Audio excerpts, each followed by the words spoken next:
Council. As mayor, I advise, whoops, that's the wrong one. I got to read the other one. I hereby announce that the date is July 23rd, 2026, and the time is 6 p.m. No vote or action was taken in the executive session. Now, there being no further business there, we will return to the regular agenda, which I will pick up in just a second as soon as I write the numbers down here. Okay. So we've concluded executive session, and therefore we pick up with the items 3 and 4 on our agenda. I hope everybody has picked one up outside so you know what the run of show is tonight, as they say. We have reconvened, and we'll open the meeting with the Pledge of Allegiance, an invocation by Councilmember Wright. If so, you remain standing after the pledge, and then we'll move on into a proclamation and the regular agenda. So if you'll all stand and join me, we'll go through the pledges. I pledge allegiance to the flag of the United States of America and to the republic for which it stands, one nation, under God, indivisible, with liberty and justice for all. Honor the Texas flag. I pledge allegiance to thee, Texas, one state under God, one and indivisible. Let us pray. Heavenly Father, tonight we pause to give thanks, not for the building and budgets, but for the people who make this city what it is. We are blessed to live in a community that is safe, welcoming, and thriving. Too often we enjoy the comforts of our daily lives without stopping to think about the hands that make them possible.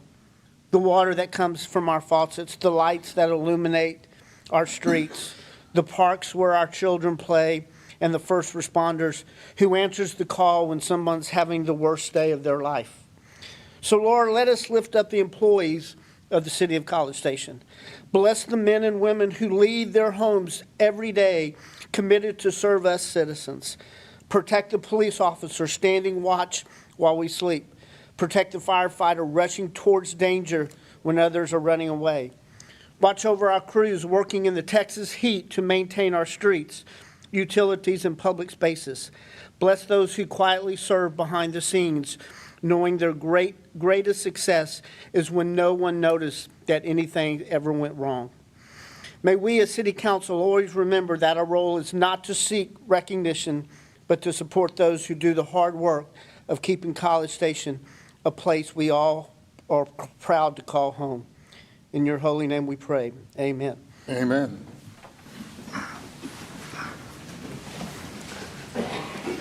Thank you, Councilman Wright. I appreciate your preparation and, as always, thoughtful invocation. We really appreciate that.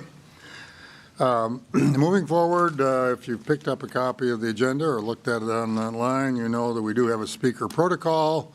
We one item tonight. We have quite a few speakers, so it'll be important for everyone to speak their piece briefly. There will be a 3-minute clock that is right there on the podium that you can follow, so you know when your time is running out. I'll get to that a little bit more when we actually come to that stage. However, we have an opportunity this evening to recognize an outstanding group. That is the Texas A&M women's tennis team, which I will come down in front, read a summary of the proclamation, and make a presentation of the proclamation. I will ask I believe the coaches, James Wilson, the coach Mark Weaver, and the 2 assistant coaches are here. If they'll come forward, I'll come down in front and read this summary of the proclamation, and then we'll do a photo op.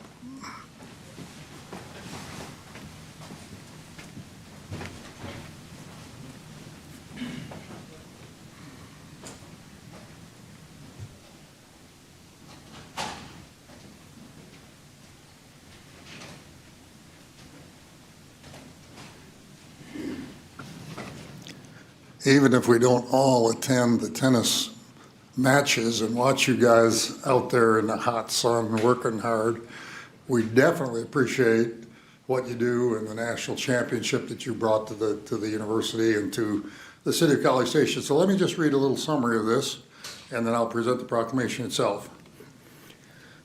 Texas A&M Women's Tennis Day Proclamation. As mayor, I officially proclaim today as Texas A&M Women's Tennis Day in College Station. In May, the Aggies captured the 2026 NCAA National Championship, their second national title in the last 3 years. The team has also won its fifth straight SEC regular season crown, tying a conference record. Junior Luciana Perez earned National Player of the Year and the Honda Sports Award.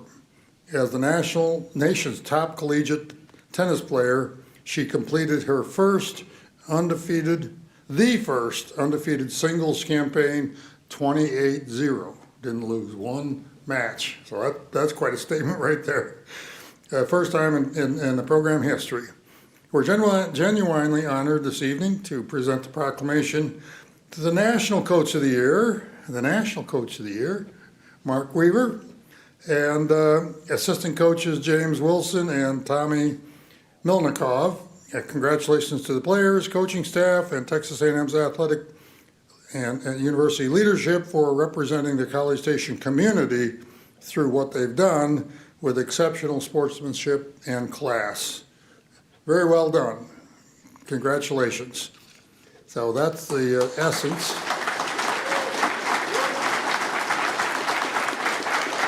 That's the essence of what's in the proclamation itself without having to read the actual verbiage of that. But I also have been reading in the sports pages that they're still recruiting. So I think another one or two have shown up in the last few weeks. Congratulations to you on that. We're going to step back a little bit, centered under the seal of the city, and then we're going to have this guy take a picture. But you're the coach. Yes. Well, I'm going to hand it to you. There we go. And I'm going to put this down.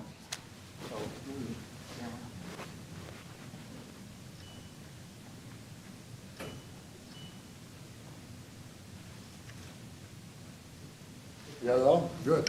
Hey, Thanks so much. Thank you for having us. Appreciate it. Yes, thank you. And for all it you looks do. like you're set up for the next couple We'll of be, years. we'll be doing fine. I think you will. Congratulations to you. Appreciate it. Thanks for having us. Congratulations. Thanks for Thank having you. us. Okay, yeah, give them another round of applause. There's very few coaches at Texas A&M or any other university that can be credited with a national championship. So that's a really good job, and I'm happy you brought some of the family along too. Okay, we'll return to the rest of the agenda.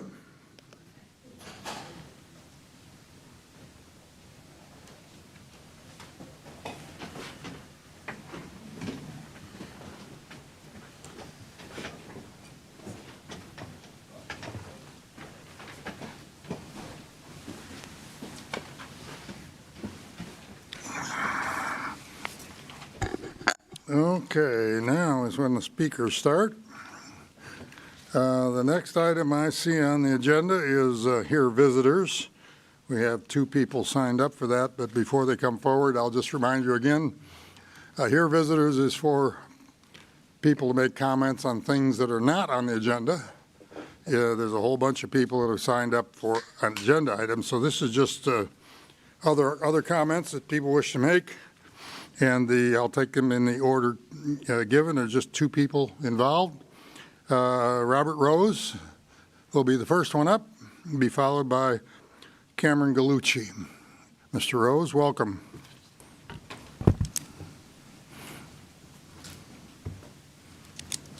Thank you. Is it on? I'm not sure. Is it on? Yeah, you can speak right in the microphone. That's good. Okay. Mayor and Council, good evening. Robert Rose, Crescent Point neighborhood In the city of College Station. in College Station. Yeah, Yes, sir. I'm going to ask about cities, everybody. So I'm here tonight. The event that prompted me to speak tonight, as I'm sure you all have seen in the news, the unfortunate death of Hannah Rapp. So in the In the past, council has always been very much on the side of safety. That's clearly the number one community priority. And noticed in the invocation tonight that we ask for a safe community. So safety is obviously paramount. So my ask today, in the interest of safety, going forward for all cyclists and people who use the roadways, is that we seek out some improved state legislation to provide prosecutors with the tools they need to extract a measure of justice for when people are hit by motorists on the road. Currently, we've seen the situation where local cyclists have been hit, and the only criminal penalties amount to a $300 citation. So we need to give our prosecutors the additional tools to extract a measure of justice in these situations. In the past, the state legislature has passed out of committee a couple times at least on a bipartisan basis a safe passing ordinance. And it's either been vetoed by the governor in 2009 or it's been not allowed to be presented for a floor vote. So it keeps being passed out of committee, but the safe passing ordinance never makes it into law in the state. So the ask tonight is if you would consider as an agenda item for a subsequent meeting to approve possibly staff and myself working on an ordinance, not an ordinance, but a resolution to present to state leadership asking for better legislation to protect cyclists and pedestrians for the whole state of Texas. And we could even call it Hannah's Law to honor Hannah, College Station citizen who was making a real impact locally for a lot of people. So I appreciate your attention, and please consider asking for a resolution for the next, put it on the agenda for a subsequent meeting. Thank you. Thank you, Mr. Rose. We appreciate you bringing that forward. Staff and our Legislative Affairs Committee will review that and see where it goes to. Thank you. Next item, next person up is Cameron Gallucci.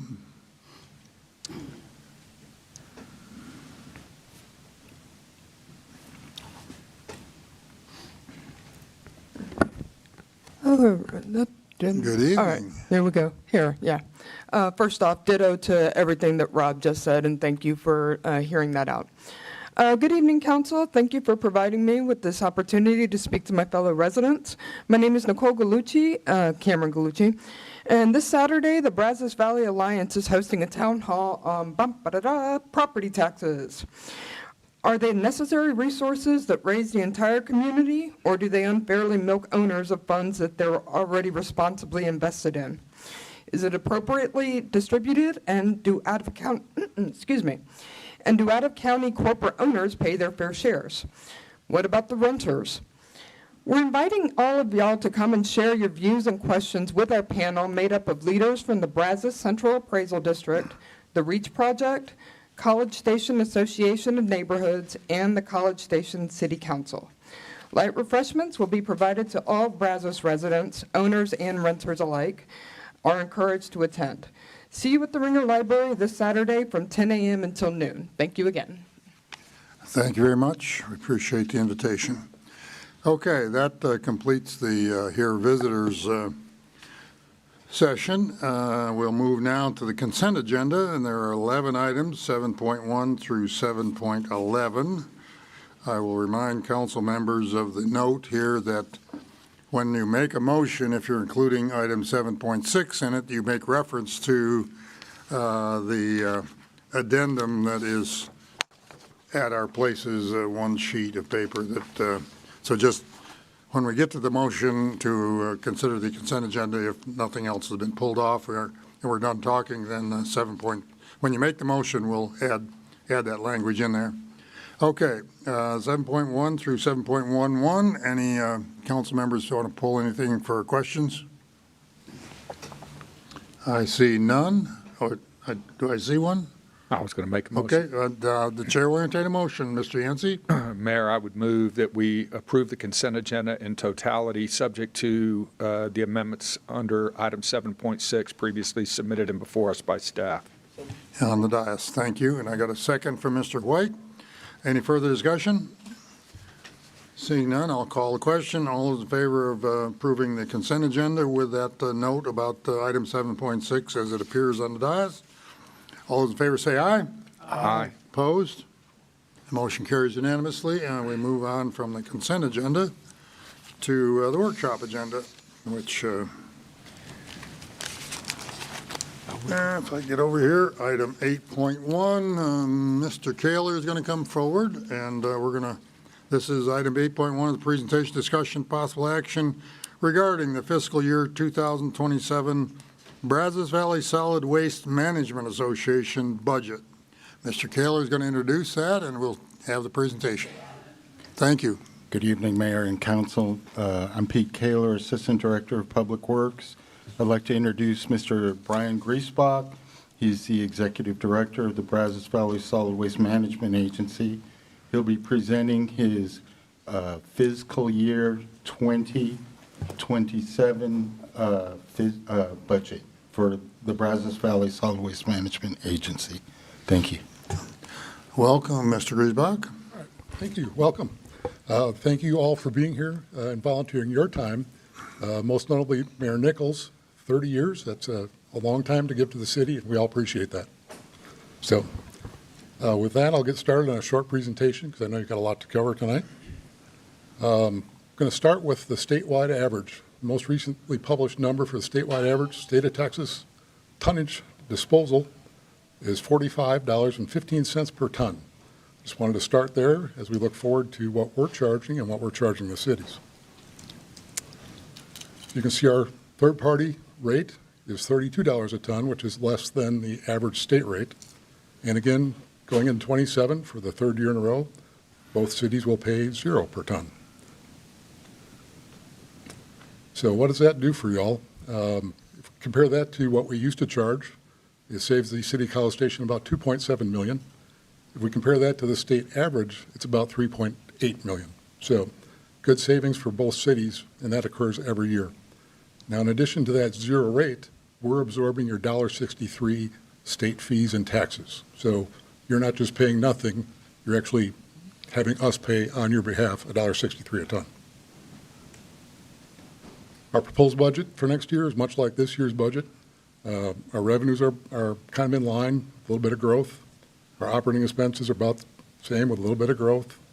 Our capital expenses are going to go up a little bit. We're going to build our next cell development, which is basically a lateral expansion of the landfill floor. Kind of like building a pyramid. We have to keep building more floor to go up. So the other things we have in mind for next year are just some equipment replacement. Our biggest machines are our compactors. Next year, those are going to run about $1.5 million per machine. We run those machines for about 9 years. So about 6 years primary machine. That last 3 years, that's our spare machine. And then as far as our transactions process, I want to pull this up. We're approaching 180,000 transactions a year. So on our busiest days, if we're in a 10-hour day, we're doing more than a transaction a minute. So that kind of gives you an idea of how busy we are in a normal day. On average, we're just under a truck a minute for the course of the year. And then I just want to show our historical tonnage. Generally a linear trend. You'll see a bump in 21. That was mainly the City of Bryan Midtown Park development where we took a lot of contaminated soil. But otherwise, you take that anomaly out, you'll kind of see a steady growth in our tonnage since we were born. And then we're very proud of our partnership with Morrow Energy. Again, last year they delivered some great revenue for us. We anticipate that going forward as well. One of the things that they have is tremendous uptime. Their plant is very solid, very well built. It stays online a majority of the time. They did have a couple of down events. One was out of their control with a compressor that was not theirs that went down. And of course, a hurricane bumped them down for a little bit.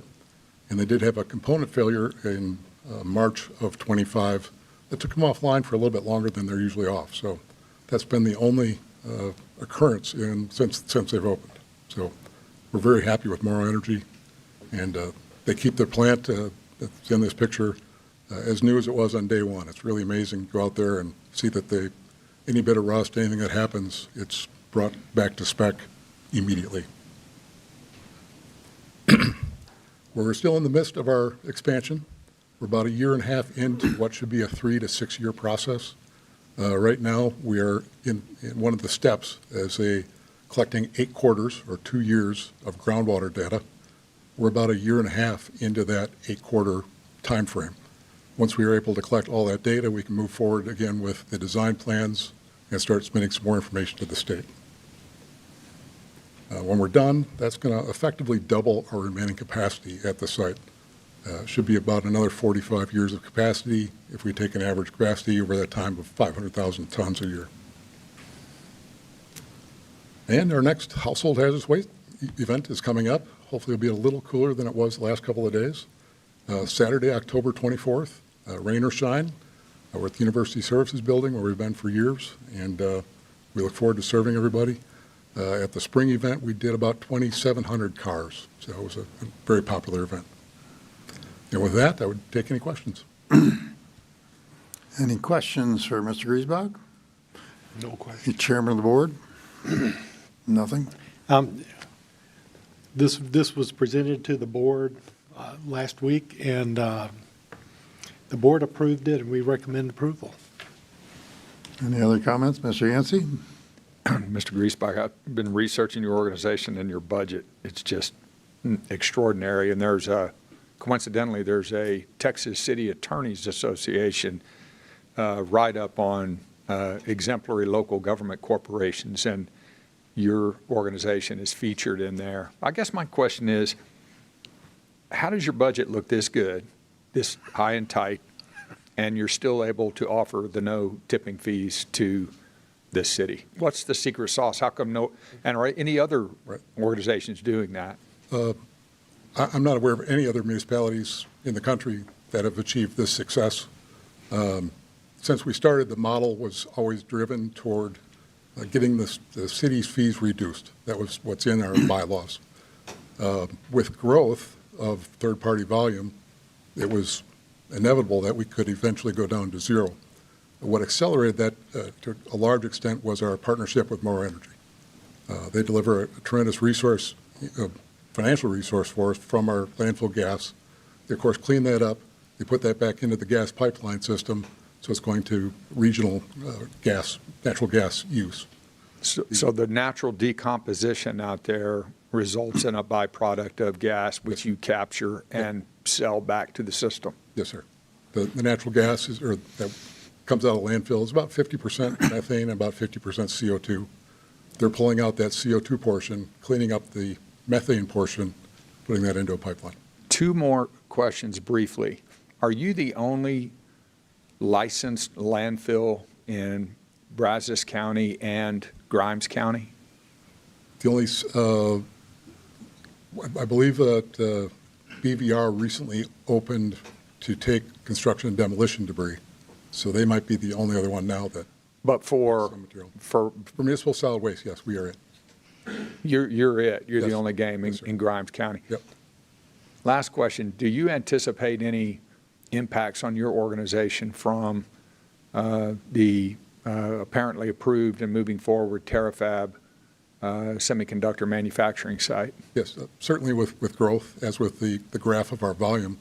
As the area grows, bring more population, people produce waste. So as we have more population, we'll have more waste coming in on a daily basis.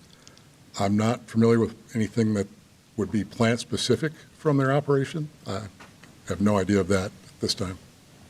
Well, I can't say enough about the job you're doing. Thank you very much. Thank you.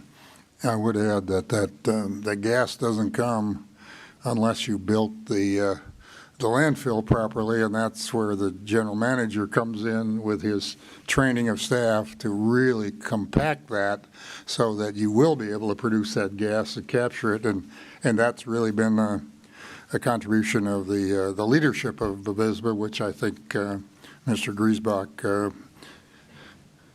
should be congratulated on all you do out there. I do note that your budget is negative. I mean, you're drawing down reserves this year I because try of to lose capital. money every year, and Pardon? I try to lose money every year, and I haven't been that successful. I know, but what that suggests is that you got a fund balance that you can draw on when you need to buy some big capital items like a new cell being prepared. And I think there's the most expensive piece of machinery you buy is $1.5 million. It's for a single machine. And that's one machine, and that life cycle is about 6 or 7 years, so you're buying one of those in this budget. Yeah, we have 3 of them. We try to buy one every 3 years. Okay, well, anyway, it's a testament to the organization that you've got a deep enough fund balance so that you can do the capital projects that are needed. Any other questions or comments? If not, I move approval. pardon? Yeah. You moved approval. I move to approve. I'm sitting in the middle. You move approval. Do I hear a second? We have a second from Ms. Mcllhaney. Any further discussion? If not, all those in favor of accepting and approving this budget, signify by saying aye. Aye. Opposed? Motion carries unanimously. Thank you, Brian. We Thank you. appreciate your bringing it to us. And I was told we might have somebody was interested in talking on the subject. I'm sorry. What? Oh, there was someone who signed up to speak? Oh, no. There was, but we found that person was speaking on 9.1 rather than 8.1. So you're good to go. And I'm sure he'll be received well at City of Bryan as well because they are co-owners of this authority. Okay, so that moves us to workshop item number 8.2. Let me just read the heading. Mr. Chief Couch will make the presentation, and then I've got quite a few speakers. 8.2, presentation, discussion, and possible action regarding the city use of automated license plate readers. Chief Couch is going to make the presentation. After his presentation and any clarifying questions from council, then I'll open it up for and I'll make a comment on the people who have signed up to speak. So we'll begin with Chief Couch. Welcome. Thank you. Good evening, Mayor, Council. I have some guests with me tonight. They won't participate in the presentation, but they will be available for questions if needed. I have my Assistant Chief Jim Bob Arnold, Assistant Chief Chris Perkins, our elected District Attorney Jarvis Parsons, and Ian Leslie, the Flock Public Relations Manager, is here and available for questions tonight. Okay. So as you stated, we're going to talk about Flock license plate readers in the city of College Station. And before we start, I'll kind of recap from the last meeting. Currently, we have in service 75 Flock cameras in the community. That came at a cost of $299,000. Of the cost, the majority of it was picked up on the Motor Vehicle Prevention Authority grant. The city has a 20% match that was $59,000. So just for understanding of where we sit today with the system, and we've been in Flock going on about a year.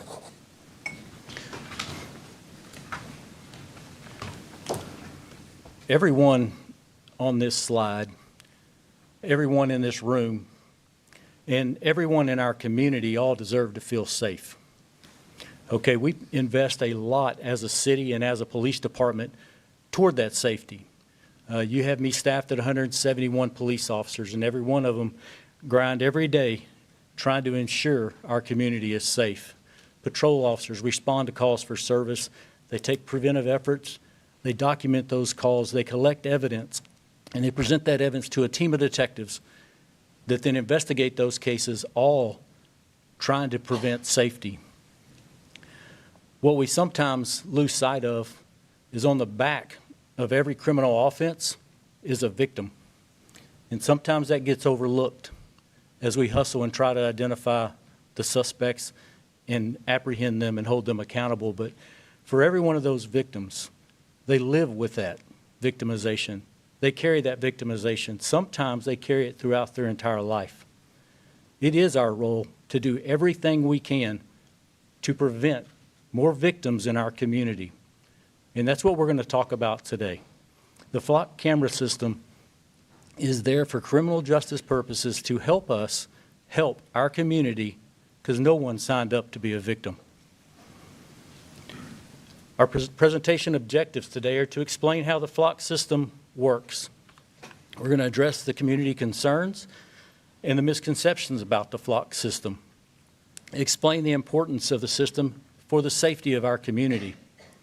And we're going to highlight some of the success that we've had locally here in the city of College Station using the flock camera system.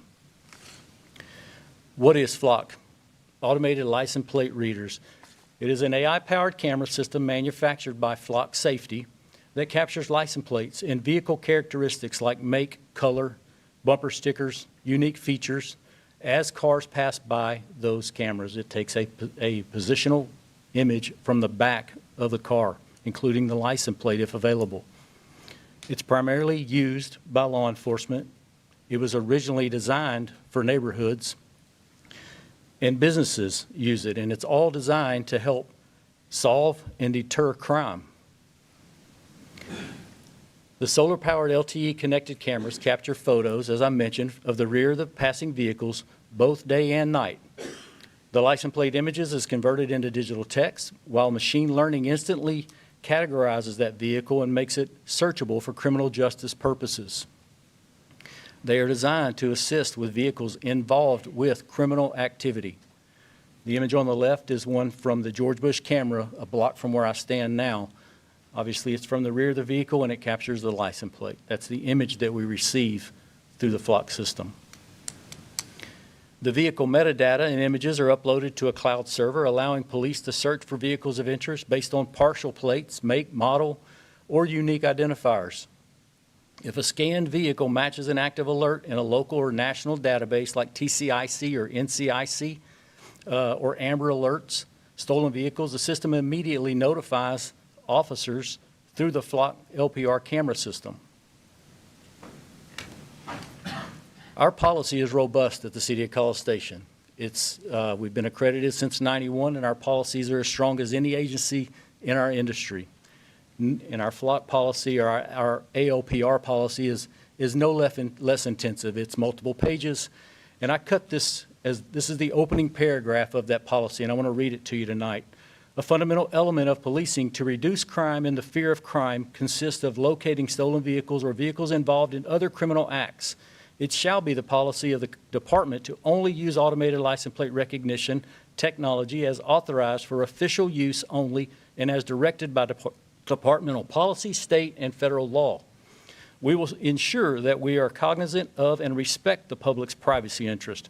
The department recognizes the use of ALPR as an effective law enforcement tool to identify vehicles that may be associated with criminal activity.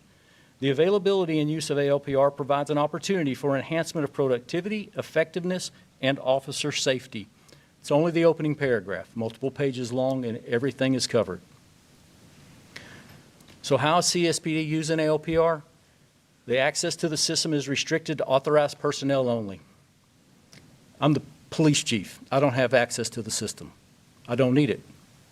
I'm not going to investigate cases. I have investigators for that. I'm not going to respond to hot calls like my patrol officers are. We manage the access and we ensure that only those that need it will be required to train and use it. All searches require metadata entry for purpose. They can't just run random tags. They have to put the case numbers, identify the reason, state the purpose. One thing you're going to hear tonight is that the scans fall off after 30 days. What doesn't fall off is the search. Any search ever run in the Flock system at College Station Police Department is indefinite. It never goes away. So for audits from here till the end, we can audit the use of it and find what the purpose was and evaluate or investigate if we have a problem. All searches are logged and auditable. Misuse can result in disciplinary action with criminal penalties. And supervisors have oversight and review capability. Current case law supports that the use of license plate readers are constitutional and are not a search under the Fourth Amendment. Data is encrypted while being transmitted and while stored in the cloud. CSPD owns our data. It will never be sold. Only our agency decides who to share data with, not Flock. All scan data is deleted after 30 days. How CSPD is not using the Flock system. We do not use it for facial recognition. We do not use it for occupant identification. We do not use it for audio recording. Flock does not have access to CSPD CJIS, criminal justice information. Flock does not receive information that identifies the driver. On this side, this is some Flock camera scans within College Station. On the column on the left is the vehicle scans in the last 30 days from our 75 cameras. We scanned 763,148 unique plates. Unique in the sense that the vehicle plate is not counted more than once. Our average daily reads 25,438 scans each day. The total number of Flock searches by CSPD in that same period of time is 277 searches. On average, CSPD searches less than 10 plates per day. We scan 25,438 per day. We search less than 10. We're using this system as intended. Column on the right are real-time alerts. These are alerts that hit our camera system in the city of College Station from January 1st to July 17th. 293 wanted individuals passed by our cameras and we got an alert. 67 stolen vehicles passed by our cameras and we got an alert. And 9 missing persons entered into the Texas or national database entered through our cameras. Okay, that can be misleading. I want to explain what a real-time alert is. So 67 stolen vehicles during that time passed by our cameras and we got an alert. During that same period of time, we recovered 28 stolen cars. 40 of those cars got away. 28 of our citizens the next day had their car back in their driveway, but 40 of them probably still don't have that car back. That's what this system is doing for us. Without it, all 67 of them wake up tomorrow without a car. So these are some of the top searches in the last 30 days. The numbers here are not unique tags. So if an officer runs a tag each day he works as he's looking for a bad guy, it's going to give him 30 searches. So these searches I show to you because it still highlights the purpose and the use of the system and what types of things we're looking for when we do a search. Column 1 is an assault domestic violence, 313 of those. Column 2 is hit and run accidents. Hit and run accidents happen frequently, more frequently than we would like. This system allows us to enter the unique features or LP if we have it on those vehicles, because on the backside of that hit and run is somebody without a vehicle because it's now in an impound waiting for repair without insurance information, and no one's accountable for that action. So it is a big deal to have a system that can help us try and locate the actor vehicle in a hit and run that took somebody else's vehicle out of service and now they can't take their child to daycare the next morning. The third is theft. We're a property target in our community. We often have thefts and burglaries, whether it's routine thefts or retail thefts. We are a prime target for theft. Fourth column is community assaults. We have a lot of assaults in our community. We have a bar district you're aware of that does lead to some assaults. Of those, they were the fourth leading purpose for our search. Wanted persons. The next is criminal activities such as road rage or reckless driving, those types of offenses. The next is burglaries. As you're aware, burglaries, thefts are one of our leading property crime here. Motor vehicle thefts is the next. Disorderly conduct, and the final one that we search most is robbery. Just to give you some awareness of what kind of use we're getting out of the system.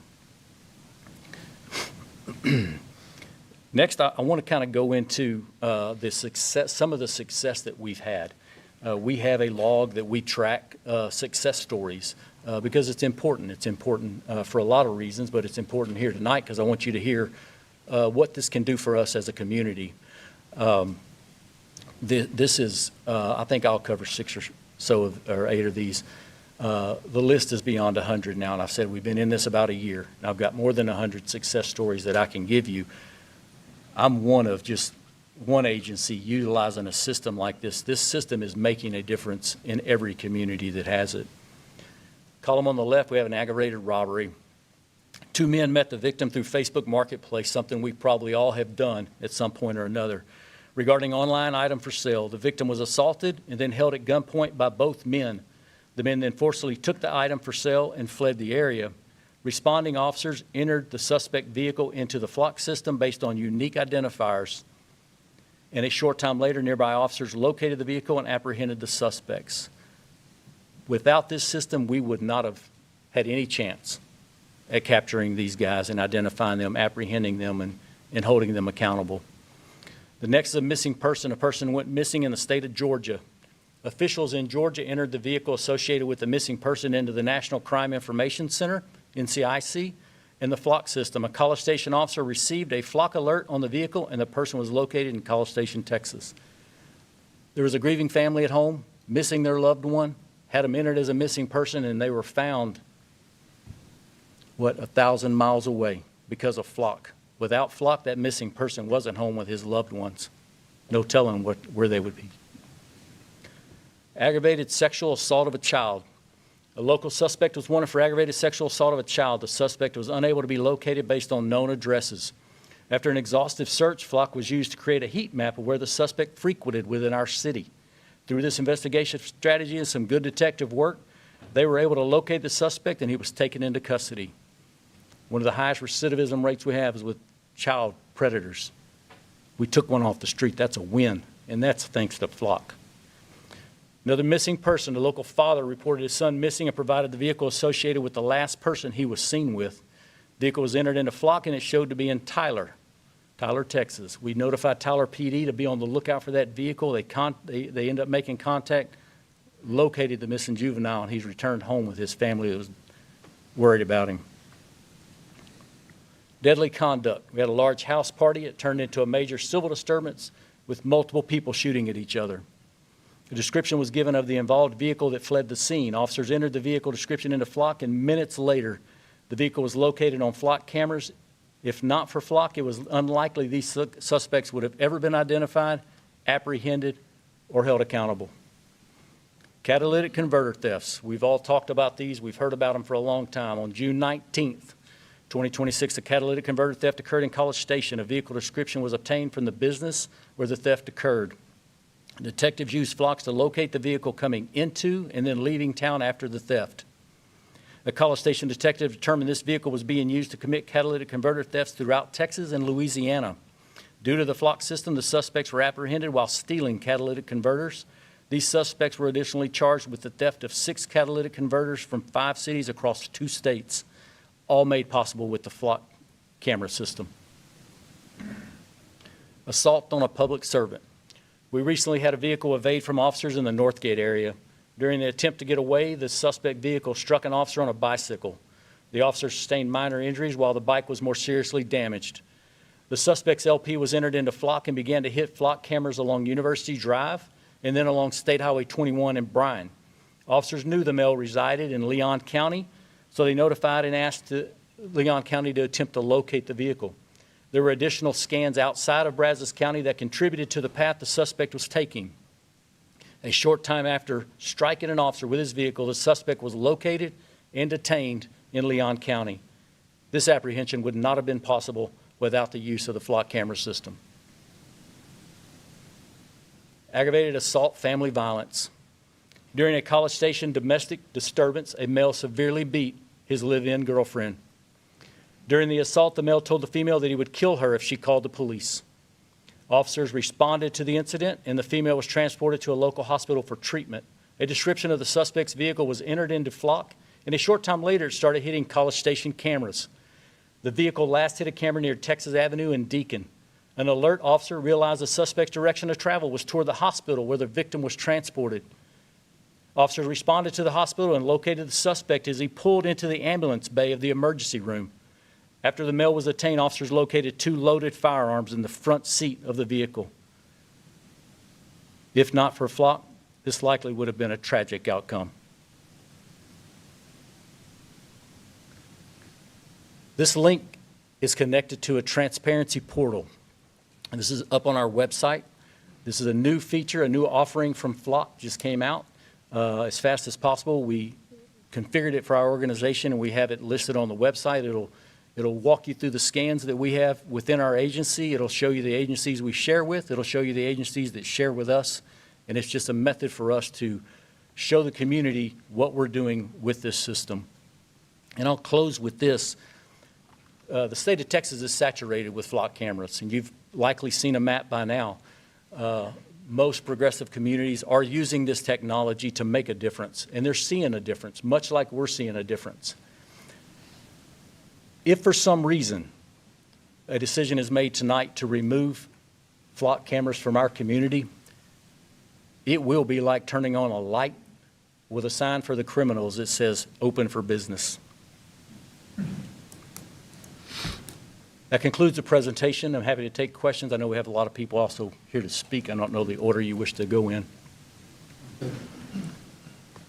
The next step in this process is I'll ask council members if they have any clarifying questions they wish to ask, and I'll start with Ms. Mcllhaney, who initiated the request to have a presentation just as you've made so that we can better understand the technology and the process. Thanks, Chief. I very much appreciate all the data and the information you guys have pulled together. I also thank you for meeting with me, with your staff and Mr. Capps. I am only trying to get my brain around one thing in the presentation. Everything was really straightforward otherwise. On a missing person one, if we're not tracking physical attributes, is it typically like someone's It's the suspected? vehicle associated. Okay, so, and I think you said there were like 68 of those that track through our jurisdiction. 9 of the missing persons Oh, 9 hit our missing cameras in the last 30 days. Those would be the vehicles associated in a report for that missing person. Is it more likely that that's going to get passed to the next jurisdiction just until someone can finally catch up with them? Or, I mean, because it seems like there's like this daisy chain of, That's the advantage of Flock. Once it hits a system, now, like I told you of like the stolens, they hit the system doesn't mean we recover the missing or recover the vehicle, excuse me. This camera is scanning it and identifying it. You have to have an officer in proximity Sure. to go lay eyes on it, manually verify the information before taking action. So those things do have to occur.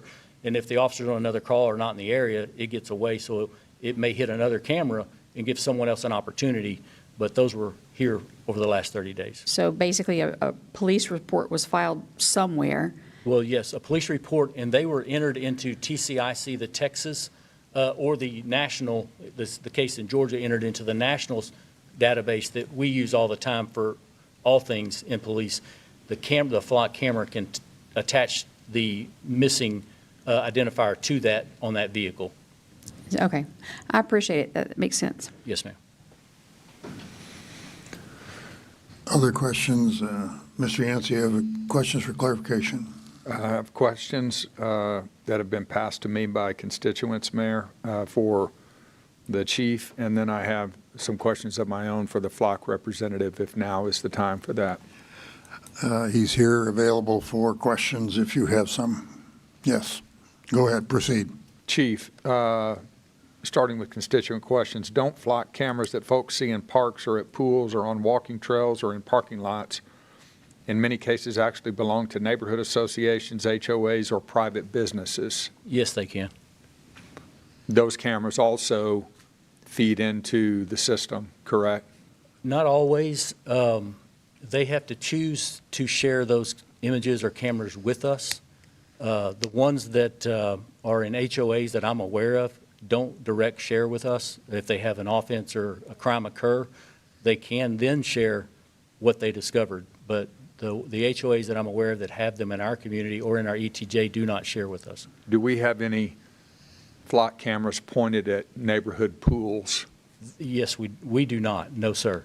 Okay. The Woodlands Apartments has some addition. They have exterior cameras like we've talked about. They have interior cameras on their pools. They have a lot of pool parties that have led to behavior that they're not comfortable with. Those cameras are much like an Avigilon, which is what we use, like a Northgate camera. It would be the same thing. They have cameras set up for those purposes. They're just a company that they contracted with for the use of those cameras. But CSPD does not. We do not. No, we have 75 cameras all on roadways doing exactly what I described to you. Yes, sir. What's the current protocol for an individual officer to do a search query in the flock system today? There are number one, they got to be a user of the system. They have to be trained on the system. And then there are a number of criteria, boxes they have to complete in order for that search to effectively go through. If it's, say it's related to a crime and they have a vehicle description, they can enter a description of that vehicle without a case number because we may not have the case number yet. It's an SBO incident to see if we can get more information. Once the case number is generated, it'll insert the case number, the description, the purpose. That's just a search. Now, if they want to, if it's a more serious crime and they want to enter it into our hot list, that takes a few more steps and supervisor approval to enter it into the hot list, and it has to have an expiration date on it. There's a few different types of entries they can make, but a simple search, they have to have all the metadata entered or it won't accept their search. So you answered without me asking the last constituent question, which was essentially, can the process be more safeguarded by requiring two-person authentication, but on your hot list, you do require that already? Well, they have to have two-person just to get in the system. Two-person authentication is required to enter the system. So it is who it is that's using the system. It's not an untrained individual that borrowed the system. If you're in the system, you have to have that. And then they have to input their data, which includes the identification of the officer or detective running that particular search. I support public safety, and I see the value of this tool that it provides for you guys. Thank you for what you're doing, but I do have some pointed questions for the gentleman from Flock.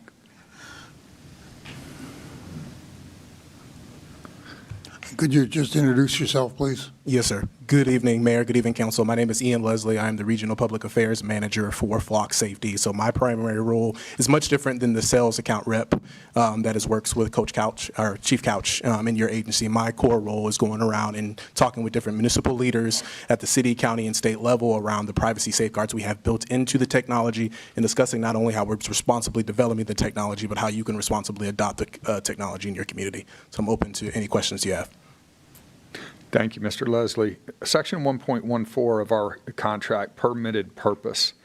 It says permitted purpose means legitimate public safety activity, but you add in multiple places in the contract and/or business purposes. What are the additional business purposes beyond law enforcement and public safety? Absolutely. So what I believe what you're referring to is the perpetual license identified that's in the contract. No, that's a different clause. I'm going to get to that. This Okay. and/or business purpose. So business purposes could be to train the AI model. The example I love to utilize is, say, with the Cybertruck coming out. That was a new vehicle that our AI model would have to train, utilizing that imagery and that data into that system to ensure accuracy of the system. Customer hereby grants to Flock a limited, non-exclusive, royalty-free, irrevocable, worldwide license to use the customer data and perform all acts as may be necessary for Flock to provide Flock services. So what this says is irrevocable and worldwide. It's our data. Technically, that's true. You grant us ownership of the data. You just say you can use it whenever you want. It's very similar to, I'll sell you a plot of land, but I'm going to do what I want to do on that land after I sell it to you. You own it, but I have control of it. Am I wrong in that? And if I am, how? Yes, sir. So to clarify, we have ownership over the network. You guys have ownership over the data. It's clear as day to state that. And also what our access to that data, what that is referring to, that is the metadata or removed details of your specific agency to allow us to effectively communicate the accuracy of the system, be able to articulate stats as a vendor to a customer utilizing the system. Section 4.3, anonymized data. that you can use, quote unquote, for other development or other flock offerings. What are those in round terms? Great question. So that, again, that is to improve the system to ensure accuracy, such as new makes, models of vehicles, to ensure accuracy of the alerts and use of the system. Thank you. I'll truncate my questions, but here's the tough ones. Schmidt versus City of Norfolk, Chaudhry versus the United States and the Supreme Court, Gibbs Mura versus Flock Safety, Hellerman versus Flock Group. This goes on and on and on. There's been several in the last 30 to 90 days. Why is this happening? You guys have had 60 some odd contracts canceled, 82 flock contracts terminated across 28 states, with 39 cancellations coming in the first 5 months of 2026 alone. I'm sorry to put you under the gun here, but I have to know, why is this happening all over the country? What is it that you guys are doing in addition to the obvious, important, and effective tool that you've provided to our law enforcement agencies? Why are you guys coming under this fire? Great question. 2 answers for you. We, and much like a lot of technology companies out there, have done a great job educating our direct customer, that being your law enforcement agencies, on how this technology works, but not always so when it comes to elected officials such as yourself and community, to be able to understand how the technology is being developed and rolled out. ALPR is not a new function. LPRs have actually been around since the 70s. Flock has been around, based out of Atlanta, Georgia, since 2017. Have grown to have over 6,000 customers, 12,000 customers, 6,000 communities in 49 states. So with recent, things happening, at the federal level, again, different things going on, a lot of people are conflating cameras in general with the purpose of an ALPR camera or flock cameras to this debate of civil liberties, privacy. Again, there's a lot of nuance, there's a lot of variability, there's a lot of questions into how this technology is, again, it's not only being developed but rolled out. Communities have questions, expectations change as we continue to evolve, and so people just want answers to those questions. So that is, again, why my role specifically is crucial in these types of forums, to allow elected officials such as yourself to have factual information on these systems, so that way you can relay that information to your constituents, so that way they feel safe. 3 years ago, you guys pitched my neighborhood, my HOA. We ultimately did install a camera. We went with a different group because your contract was intractable, inflexible. I mean, you guys had your terms and conditions, and there was no getting away from them. And I feel like the contract that we entered into, since we've entered into it here at the city, you guys have mitigated and added flexibilities to your contracts with cities going forward. Is that in response to all of this media and pressure that you're getting? I would say it's in response to that. By nature, companies need to grow and evolve, again, with those expectations of what communities are expecting out of this technology. And so with that, again, takes the evolution of it. So yes, we did update our terms as normal, but I wouldn't say it's reactionary into the climate we're in right now. Thank you, Mr. Leslie, for taking my pointed questions. Thank you, Mayor.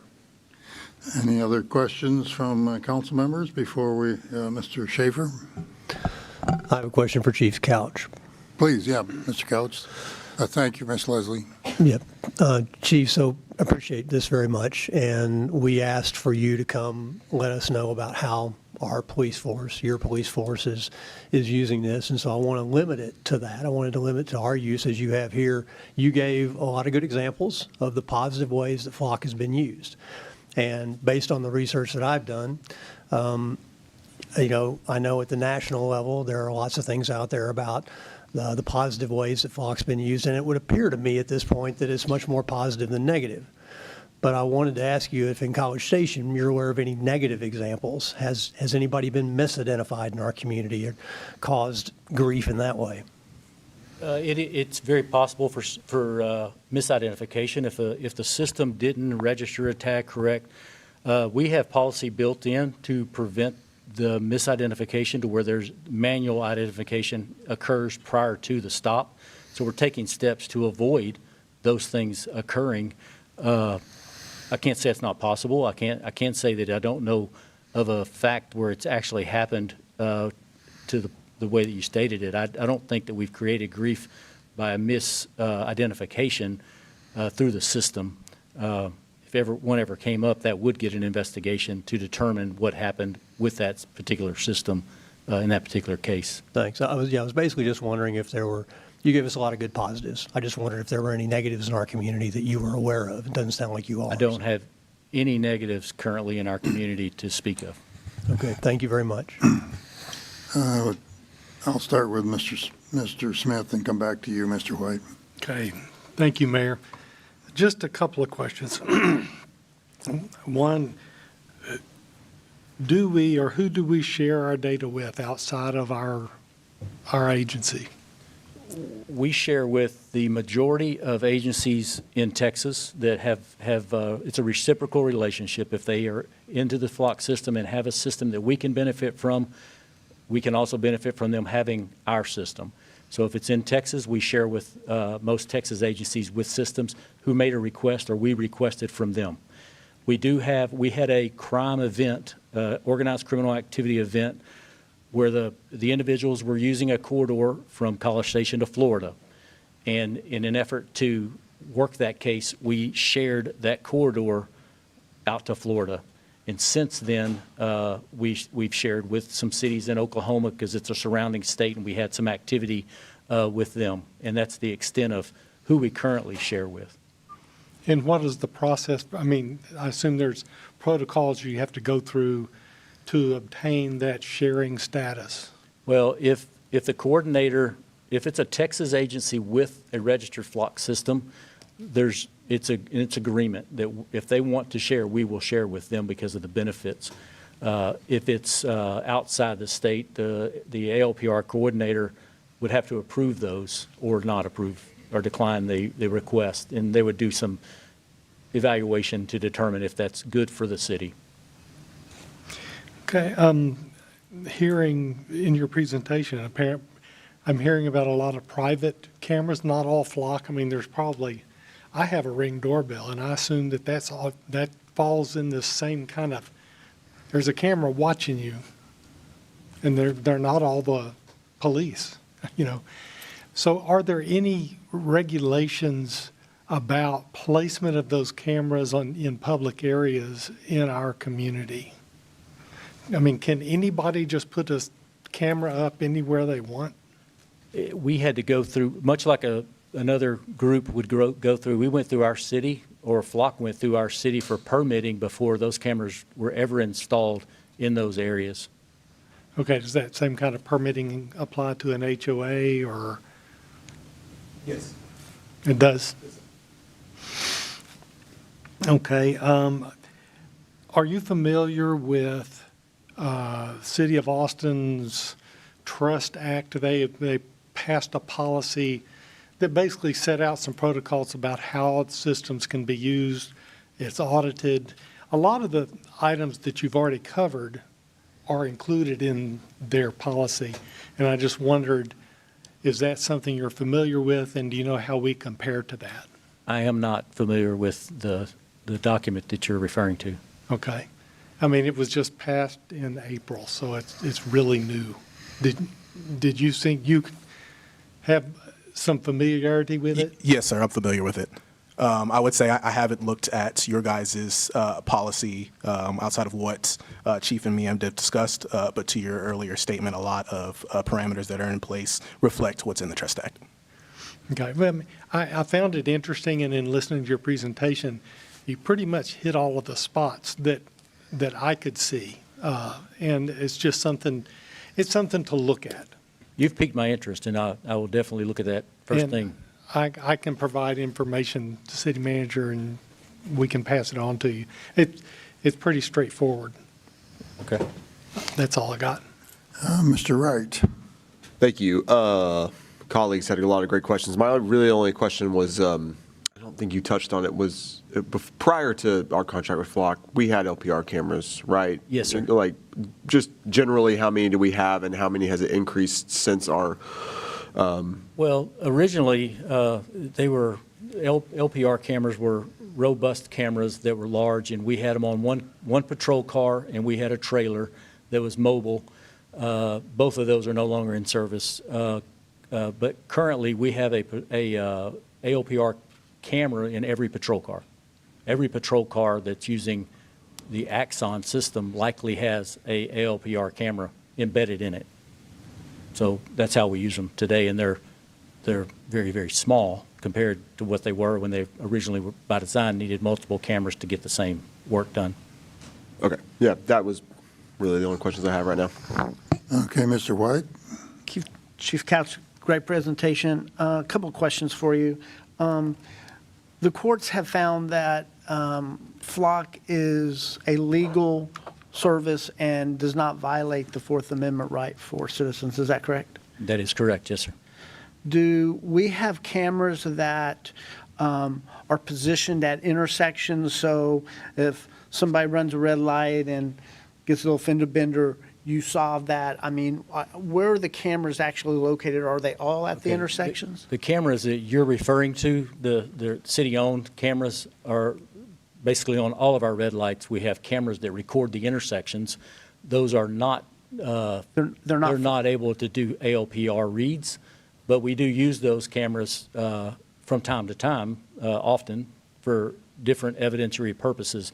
The flock cameras were more positioned strategically, if you will, in our city on entry-exit points to the city to capture those kind of things, but often not in intersections. I think you have a confusion between the intersection cameras exist on all of the red lights in the city, and they're used, but they have no There's no other value. Yeah, they're not connected with Absolutely flock on not. that. No, sir. One final question. I'm looking at the map. You mentioned a map where a lot of the cities around state have this. Ultimately, does this deter the criminals to coming into College Station? Is this, I mean. Absolutely. You mentioned Florida, you mentioned Houston. What do the criminals think about flock? Well, I haven't had any good conversations with the criminals, but the system in time will absolutely be a deterrent for crime in cities that have it, without a doubt.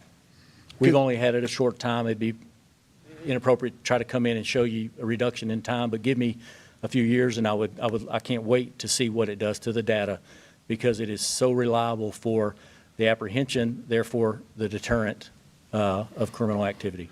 So we were fairly new in getting flock. All of our neighboring cities and communities, they have flock. I know Bryan has it. I mean, does Yes. Hempstead and Navasota? I cannot speak for For them. Hempstead. Navasota has it. The city of Bryan has it. Brazos County. Yeah. UPD is out right now evaluating the flock system for campus. Great. Great work. Thank you so much. Yes, sir. Mayor, Do you have another question? I just want to reserve questions for Mr. Leslie until after we hear the citizen comments. I didn't realize we were calling him up when we started. I'm sure that Mr. Leslie will be here for the whole evening. Yes, thank you very much. Okay, if there are no other questions then for the chief, or at this time for Mr. Leslie, let me just say I've got 20 individual presenters and then 2 groups of 5 people. Those groups get 10 minutes each. Individuals get 3 minutes each. So we're talking about an hour and a half of citizen input. I will go in the order that they were presented to me on the speaker's sign-up list. So that's the order that I'm going to take them. So I'll try to give you a name in advance. In addition, the council members, I will point to you that you have written comments from another, well, probably 30 people, a mixture of in support, in objection, whatever. So those are all in front of you written. A few of the people that are presenting also provided written, so I'm not going to try to tally up the total number, but I just want to remind the council and inform the citizens that we also have written commentary from a number of people who are not here. You have 3 minutes. The timer is at the stand. If you hear the same speech that somebody, if you're going to give the same speech somebody else has given, you might want to just shorten your presentation. I think everybody behind you on the list will appreciate it. Also, I'm going to ask each person that comes up to indicate the city that you are residing in. While that's in some of the data we have here, sometimes it's only a neighborhood or a email address, so I just want to get a sense of where you live so I know where the comments are coming from. So with that as a ground rule, we do have one person who wants to do a virtual presentation. Are we ready for that? That would be Weston Annis, A-N-N-I-S. Mr. Annis, are you on the phone?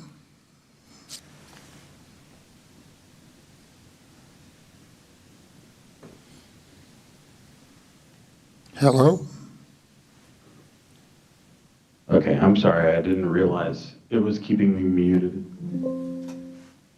I'm here. Yeah, okay. You're, and where are you calling, what's your home of residence? What's your city of residence? College Station, Texas. Okay, you can proceed. You have 3 minutes. Yes, I've been a member of this community since I arrived in 2004. Not long after I arrived, the city fought and rejected stoplight cameras. We didn't want the help for law enforcement for the growing issue of stoplight running, and we don't want the surveillance state here. Flock and its competitors are not in the news for good things. They're in the news because once the power is given, it is almost immediately abused.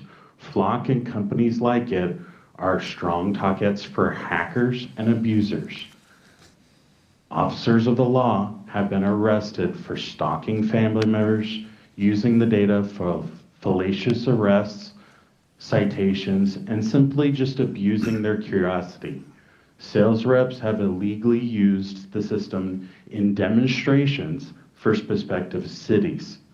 Beyond that, the raw data collected is not considered customer data. This metadata that the rep referred to includes the raw data. While nothing is proven, this could allow the offshore of this data to the raw surveillance data and publish it on the open internet. With other matching and stuff like that, this will be easily traced back to the city of origin. Even if this wasn't already an issue with Flock, we saw a large internet database called 23andMe promising privacy with their data. Their bankruptcy resulted in a $300 million data sale. Something very similar like this could be with our data that that Flock is collecting from this city. The better method for tracking all of this data is by having an officer seek a warrant for cell phone data, for car GPS data, and have the company with a legal paper trail provide the city with the private data. This is also known as what has been going on for the past however many years. Income tax started at 7% for the highest tax bracket in 1913. By 1933, it was 63%. While the slippery slope is considered a logical fallacy, we don't adopt cameras and then lose all of our freedom. But what recent history has taught us is that by giving up a little freedom to the cities results in state-level precedents followed by federally enacted mandates. Finally, the rest of us... I'm sorry, sir, but your time has run out. Thank you very much.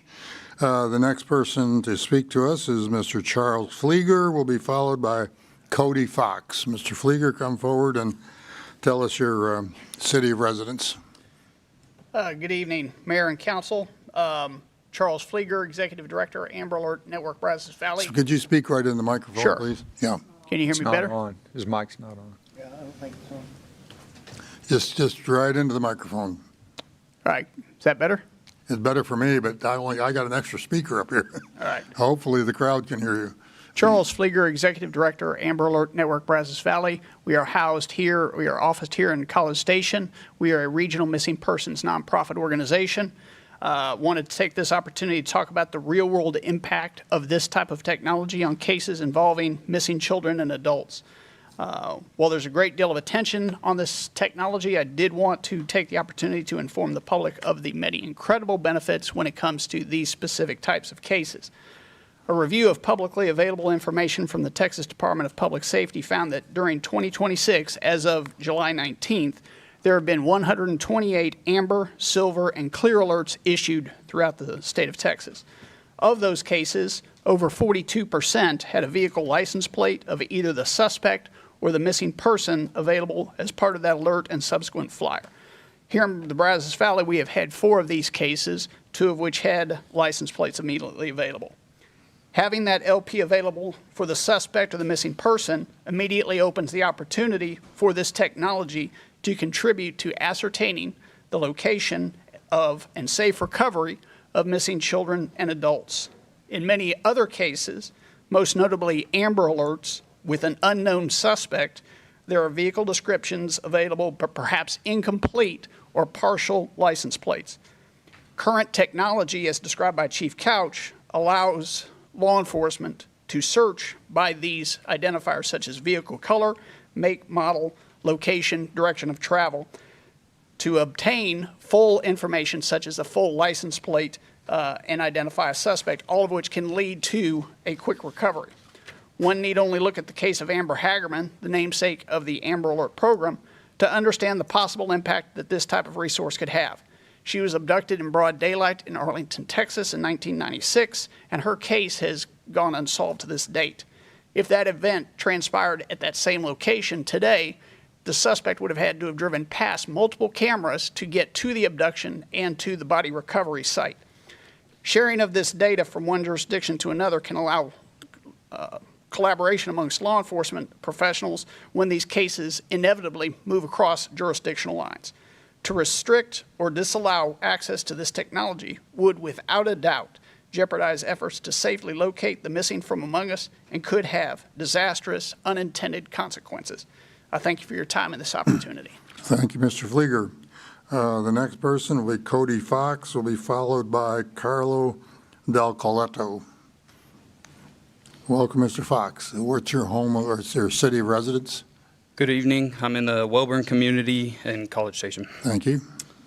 I will continue today on the topic of ALPR technology. Flock's motto is to solve and eliminate crime and claims to be the first public safety operating system to eliminate crime. This is a very bold statement. The Texas Motor Vehicle Crime Prevention Authority conducted a study for the fiscal year of 2025. They presented that there were 42,878 LPR deployments. They classify a deployment as each full or partial day a camera is turned on and operable in their 2025 grant administrative manual document. They also present in the report that there were 1,963 vehicles returned by detection and 569 arrests by detection. That means out of 100 operating days, there were 4.58 vehicle recoveries and 1.33 arrests. Flock advertises that their cameras scan over 20 billion license plates per month across its 90,000 camera system, which is about 7,407 scans per day per camera. This is an average based on Flock's own website's advertisement. So what does that mean for us? Let's pretend that this scenario is 100 cameras operating for one day. This is very similar to what we have in BCS. We are at 121 known locations in town. We might get 1, maybe 2 arrests and 4 to 5 vehicles recovered. That means we are trading at best 2 arrests and 5 cars for an $8.2 billion company to scan 740,700 license plates in a single day. These are everyday citizens that are being scanned and profiled. We have stood here and presented factual evidence that this company is not just scanning, but they are building profiles on every single vehicle that has its plate scanned. This also feels extremely unnecessary when you learn that across 4 broadly comparable violent crime categories reported in College Station's 2025 police presentation and national FBI crime reports, College Station's rates average about 41% below national rates, When the offenses are combined and weighted according to how frequently they occur, College Station's overall rate was about 58% below the national rate. We stand here in protest for our community, but not against you or law enforcement. We stand here in protest against a company and technology that is using you as the town's decision makers to push an agenda of mass surveillance under the guise of safety. We are pro-freedom, pro-College Station, pro-law enforcement. Please cancel the contract for ALPR Technologies. Thank you. Thank you, sir. Carlo Del Coletto, if you'll just moderate, please. I got to call the names, and I got to let them hear. They got to come up to the front. Carlo Del Coletto will be followed by Brittany Mangum. Howdy. And he has submitted written comments, so Yes, we've got written and verbal. comments already. Yes, well, thank you all so much for the opportunity to speak tonight. My name is Carlo D'Acoletto. I'm a resident of the Northgate area, and I know a lot has been said about the kind of inherent privacy issues with flock safety, issues that I'm personally very concerned about. But I understand that many people may see this as an acceptable trade-off as long as flock is serving the best interests of our community. However, I think the evidence suggests that they are not serving these best interests, and that has been evident at every single step of the process. Going back to how they market themselves, they claim they track vehicles, not people, except they have several deployments in areas such as pools, playgrounds, parks, where there are no vehicles to be found, only people. They claim they do not perform facial recognition. And it's true, the cameras do not perform facial recognition, yet the processing software for the data that the cameras collect does, as well as several other personalization analysis features. They claim they only use snapshot in time videos to capture license plates as they're going down the street, except many of the newer models have live video recording capabilities that are always on and always recording. And many of them can actually be accessed unencrypted and not password protected. So this kind of deceptive advertising, I think, makes them an untrustworthy company that we should be relying on this as a city. And also, I'm very concerned about how they use the data once they put those cameras up. As was mentioned earlier, in the contract, they withhold an irrevocable right to the data. And that means that even though our law enforcement can access it and use it, and they can have their own responsible internal policies for using that data, Flock can give this data to whoever they want. A recent audit in Bryan of their Flock camera network actually found that of the 15 million searches of Bryan's Flock network, only 0.2% of them were conducted by Bryan PD. And regardless of all the kind of privacy implications of that, I think just from a taxpayer perspective, I don't see how that's a responsible use of tax revenue if 99.8% of the beneficiaries of that data are not the intended city government intended to use that data. So all that being said, I think this paints a clear picture that Flock Safety is not a trustworthy company that we should be relying on to protect our communities. And I implore the council to cancel the contract because this is an issue that affects all of us, and many of us are going to be voting on this come November. So thank you so much. Thank you, Mr. Brittany Mangum. Brittany Mangum will be followed by Steve Elkins.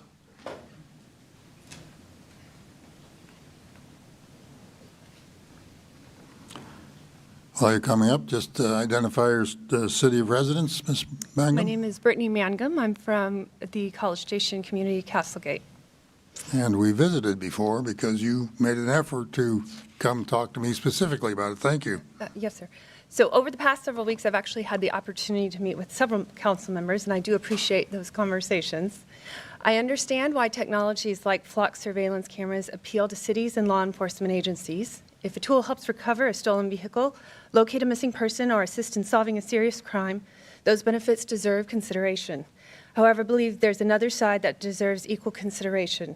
My concern is not simply about cameras, it's about normalizing the collection, storage, and analysis of people's movements by AI-enabled camera systems operated by private companies. Some community members are concerned that this information is gathered and maintained by a non-local private company and may be used in ways we cannot fully appreciate today. I would also like to offer a more personal perspective. Quite some time ago, I experienced an unhealthy relationship. Although the relationship ended, it took years to regain a sense of psychological safety and freedom from feeling watched, monitored, and controlled. Excuse me. While these are obviously very different circumstances, that experience taught me something important. That true safety is about more than protection from harm. It also includes dignity, autonomy, privacy, and the ability to move through the world without feeling constantly watched, tracked, or analyzed. Many people argue that surveillance is already a part of modern life, and that may be true. But I often tell my children that just because we can do something does not necessarily mean that we should. Before removing a fence, we should first understand why it was built. History reminds us that privacy protections often exist for reasons we do not fully appreciate until they have been lost. And I'm not here tonight to argue that the only answer is to remove these cameras. In fact, one of the most valuable questions I heard during my conversations with city leaders was, what is the solution? And I believe that is exactly the right question. If these systems are going to remain in use, I would encourage the City Council to consider independent audits, regular public reporting, clear standards governing who may access and share data, and council review before future expansion. Government functions best when citizens trust not only the intention behind a program, but also limits placed upon it. Public safety and personal liberty are not competing values, and a healthy community requires both. The question before us is larger than whether flock cameras help solve crimes. The question is what kind of relationship we want citizens to have with technology, privacy, and government in the years ahead.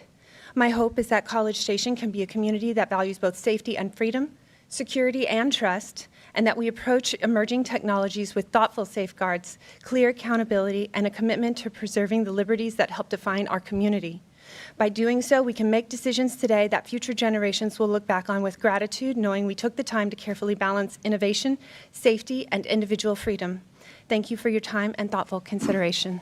Thank you very much. Mr. Steve Elkins will be followed by Zach Trulock. Welcome, Mr. Elkins. Indicate your city residence for us. My name's Steve Elkins. I live in College Station. I've sat there and listened to a couple of these statements where cars are being tracked. Flock's not tracking. They're not putting in a tag saying, hey, follow this car. Your tag gets taken when you drive by the camera. No one's out there watching you, tracking you. It's just out there. It's public information. I can see you wherever. Flock sees you. Video surveillance, they're not doing that. They bring up the cameras at the Woodlands, at the pool. If that's Flock doing that, that's a different part of their business. That's not the contract that the city of College Station has. What College Station has, a system that takes pictures of license plates. It helps the police. It helps law enforcement all over the state of Texas, also in other states if the information's entered. I stand behind Flock and the city of College Station on having these cameras. They will help prevent crime. People know it's out there. They don't want to come into our city and commit crime. If you're afraid of being tracked, then stay home. If you think it's a violation, stay home. No one's officially tracking you. Okay. Thank you very much. We appreciate your comments. Mr. Zach Trulock will be followed by Chase Stearns, both of whom have provided written comments as well. Mr. Trulock, what's your city residence? Zach Trulock, live in College Station in the Crescent Point community. Okay. All right. Thank you. I'm here to urge you to place a moratorium on the expansion of automated license plate reader systems, including flock safety in our community. These systems are often presented as simple crime-fighting tools. See if you can pull, oh, sorry, see if you can pull that microphone a little bit yeah, closer. Sorry I know about you're that. trying to read something, Better? so it's sorry. not easy. Go ahead. Is that better? Yeah. Okay. I'm here to urge you to place a moratorium on the expansion of automated license plate reader systems, including flock safety in our community. These systems are often presented as simple crime-fighting tools, but they create a form of mass surveillance that records the movements of ordinary people who are not suspected of any crime. Even with the assurances that we have heard today, this raises serious concerns about privacy, civil liberties, and the long-term misuse of sensitive location data. Even when these systems are marketed as narrowly targeted, the reality is that they can enable broad tracking, data retention, interagency sharing, and mission creep over time. A system installed for one purpose today can easily be expanded tomorrow, and once the infrastructure is in place, the temptation to widen its use becomes very difficult to control. I am also concerned about collection of data on innocent residents and visitors, mistakes, false matches, and wrongful stops, data sharing with outside agencies, cybersecurity and breach risks, lack of meaningful public oversight, unclear retention, audit, and access rules, and the creation of a permanent record with people's movements. I ask that we not move forward with additional flock cameras unless and until there has been a full public process, including a public notice, public hearing, clear written use policy, strict retention limits, access logs, independent audits, transparency reporting, and meaningful limits on sharing. But my preference is simpler. Do not install these systems at all. Public safety should not come at the risk of building a system that tracks everyone first and asks questions later. Our city should invest in safety strategies that are effective without creating a surveillance network over our daily lives. Thank you, and thanks for your time and consideration. Thank you very much, sir. Kate Starnes to be followed by Christopher Morgan. Do I see Mr. Starnes? Chase Starnes? He's on my list. I don't see him coming forward, so we'll move on to Christopher Morgan, will be followed by Chandler Arden.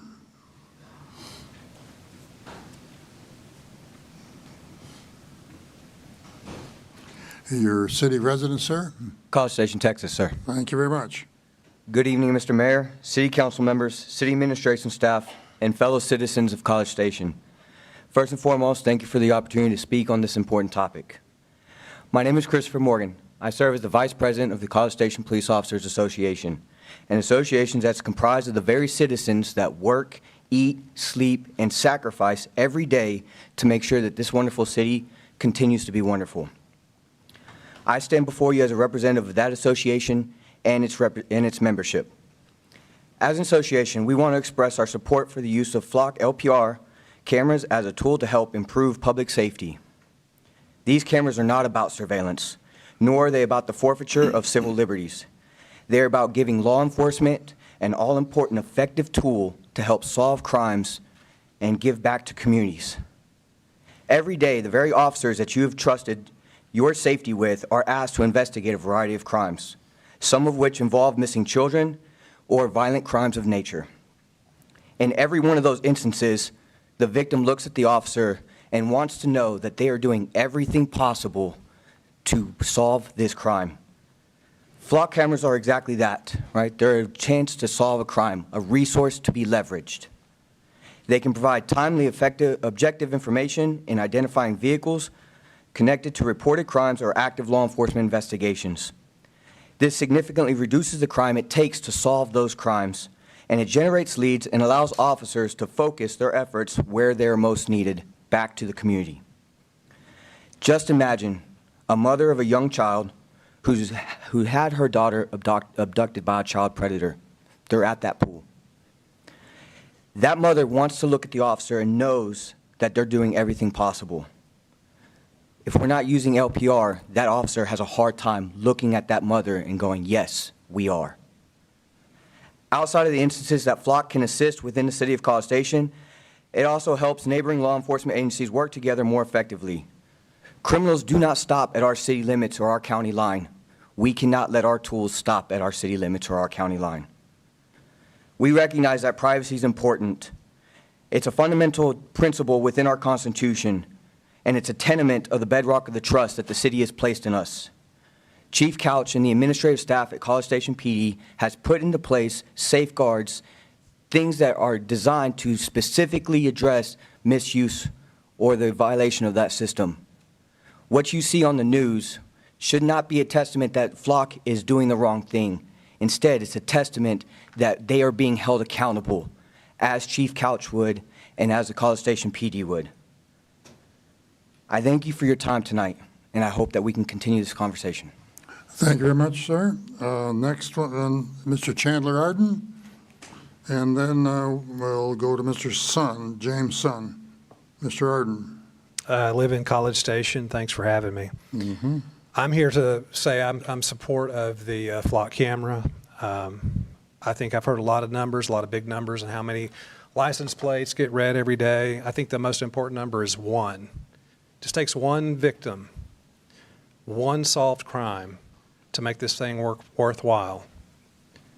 If I'm a father, I'm a son, I have grandparents, if anything, God forbid, should happen to any of my children or my parents, I'm just concerned about one person, the victim.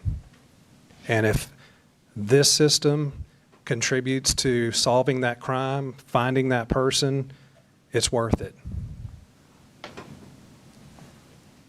I think you should have these tools. I support these guys and hope that you would consider supporting them as well. Thank you. Thank you very much, Mr. Arden. Be followed by Mr. James Sun, and then we'll move to a group presentation with John Hamilton after Mr. Sun. Hello, good What's afternoon. your city of residence? My name is James Sun, and I'm a resident of College Station. Thank you. And I'm here once more to talk against flock. Now, I've only got 3 minutes, so I'll just focus on one of my concerns with flock, and that would be the growing number of wrongful arrests and traffic stops that we've been seeing caused by their cameras AI. So, as you know, flock cameras use AI to track vehicles. It's how they get through over 20 billion license plates each month. But these systems are not perfect, and when it gets things wrong, it can put innocent people in life or death situations. Take, for instance, the case of JC and Carolyn Herod. They were an elderly couple in Tennessee driving to a doctor's appointment with their 3-year-old granddaughter in the back of the car. They were then pulled over with officers yelling at them at gunpoint to get out of the car and turn back. And JC feared for his life, and it wasn't until after guns were drawn that the confusion was cleared up. An AOPR camera misread the O in their license plate for a 0. In another case in Ohio, Brandon Upchurch was pulled over and had guns drawn on him after his car was marked as stolen. The mistake? Flock cameras misread a 2 on his plate for a 7. Things escalated, and he wound up getting attacked by a police dog and was sent to a nearby hospital. I could go on. There's more cases like this, but you get the point. These are people that did nothing wrong. They were not criminals. They had nothing to hide. All that they, and yet they're still treated like criminals nonetheless, simply because an algorithm said so, and nobody bothered to double check. Incidents like these erode public trust in law enforcement, and Michael Shafer from the Institute for Justice puts it best when he writes that every one of those stops is a high-risk encounter where a wrong move, a misunderstanding, or a moment of fear can turn deadly. No one should have to prove their innocence on the side of the road because a camera couldn't tell a 0 from an O. My fear is that as systems like these expand and continue to be normalized, cases like these will only continue to grow further. On top of that, these mistakes can end up costing the city a bunch in settlements, like in Aurora, Colorado, where the city agreed to pay Brittany Gilliam $1.9 million after she and her family were held at gunpoint on the hot pavement after an ALPR error.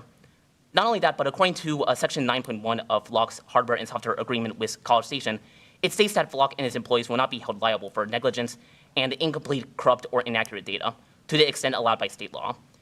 This may just be standard industry language, but it doesn't change the fact, the way that I understand it, that if something terrible were to happen due to misleading information provided by their cameras, it will be the city and its residents that will have to pay the price, not Flock. With that said, I want to be clear that I am not anti-law enforcement. If there's something that the police department needs, like better funding or better resources, then by all means, go for it. What I am not supportive of is a mass surveillance system which, by default, treats every person on the road as a criminal, recording our every movement without warrants and without probable cause. And I think I speak for a lot of us here when I say that we do not trust Flock and we do not want Flock in our community. I urge you, Council, to write by the city. Thank you, Sarah. Your time is up. Appreciate your presentation. Mr. John Hamilton, I'm just going to name with the 4 other people. Please, the group, please stand up that are representing. Thank you very much. Very good. Mr. Hamilton, please come forward. Identify your city of residence and make your presentation. This is a 10-minute presentation because he has a group, and that's our rules. So welcome. Welcome again. Thank you. My name is John Hamilton, and I've been a College Station resident for over a decade. I brought visuals so you can be entertained. And I want to thank the group of people behind me who have all come out to speak on this issue. Now, I'm really glad there's actually a Flock representative here tonight, because I have specific questions that I'm going to bring up that Chief Couch, I don't believe, could have answered on his own. So I hope you call him back and ask him to answer these questions.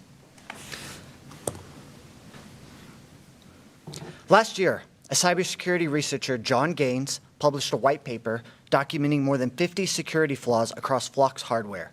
Of those, 22 have been assigned official federal CVE codes. CVE, Common Vulnerabilities Exposures. It's a vulnerability that's been independently verified against a catalog by a neutral national authority, the same system used to track vulnerabilities that the federal government relies on. Now, I want to walk you through one potential chain of attack. An attacker walks up to the camera, the same kind bolted all over the city, presses the button on the back 3 times. That forces the device to broadcast its own Wi-Fi hotspot.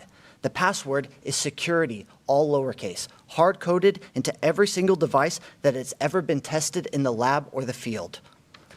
Following this chain of attack, you gain root-level shell access. You can install malware, you can read, copy, delete, manipulate the data however you want. No alert to Flock, no alert to City, no alert to CSPD. Gaining root shell is the most critical vulnerability you can have. And this is just one path to get here. There are many paths, a chain of attacks, that lead to full control over one of these cameras. So what did Flock do when this research went public? They wrote a blog post claiming that none of it affects your ability to carry out public safety objectives and that no customer action is required. As of tonight, every CVE in that chain of attack that I just walked through is still listed as open. Not one has been closed. Now, I'm guessing they never reached out to inform College Station of these vulnerabilities. And I bet they didn't tell you that almost all of this 22 CVE vulnerabilities would not be fixed by software updates alone. It would require completely redesigning the hardware that they use inside these cameras. In this official blog post that I'm citing from, they did not acknowledge any of the specific CVE codes. This is not how a technology company handles security breaches when vulnerabilities are publicly disclosed. Not even close. In 2025, a different cybersecurity researcher named Joshua at a firm called Nexent found Flock left a development demo tool exposed on Google. That's the exact search parameters he typed in. From there, he found a Flock demo site, one they used to show off to different police. In that site, there were 5,000 lines of unprotected source code, including the exact algorithm Flock uses to fingerprint your car. Sitting inside that was a live, fully privileged ARC GIS map key with no restrictions attached to it. ARC GIS is the map software Flock uses to integrate everything. In simple terms, this allowed Joshua to view patrol car locations, body camera positions, hot lists, license plate detections, even personal information, name, emails, home addresses. That single key sat exposed across 53 separate Flock web addresses. In the picture on the right, you can see that this is actually Dallas, Texas. He could access the Dallas map because Flock left this API key open to anyone. This vulnerability was reported to Flock, and it took them till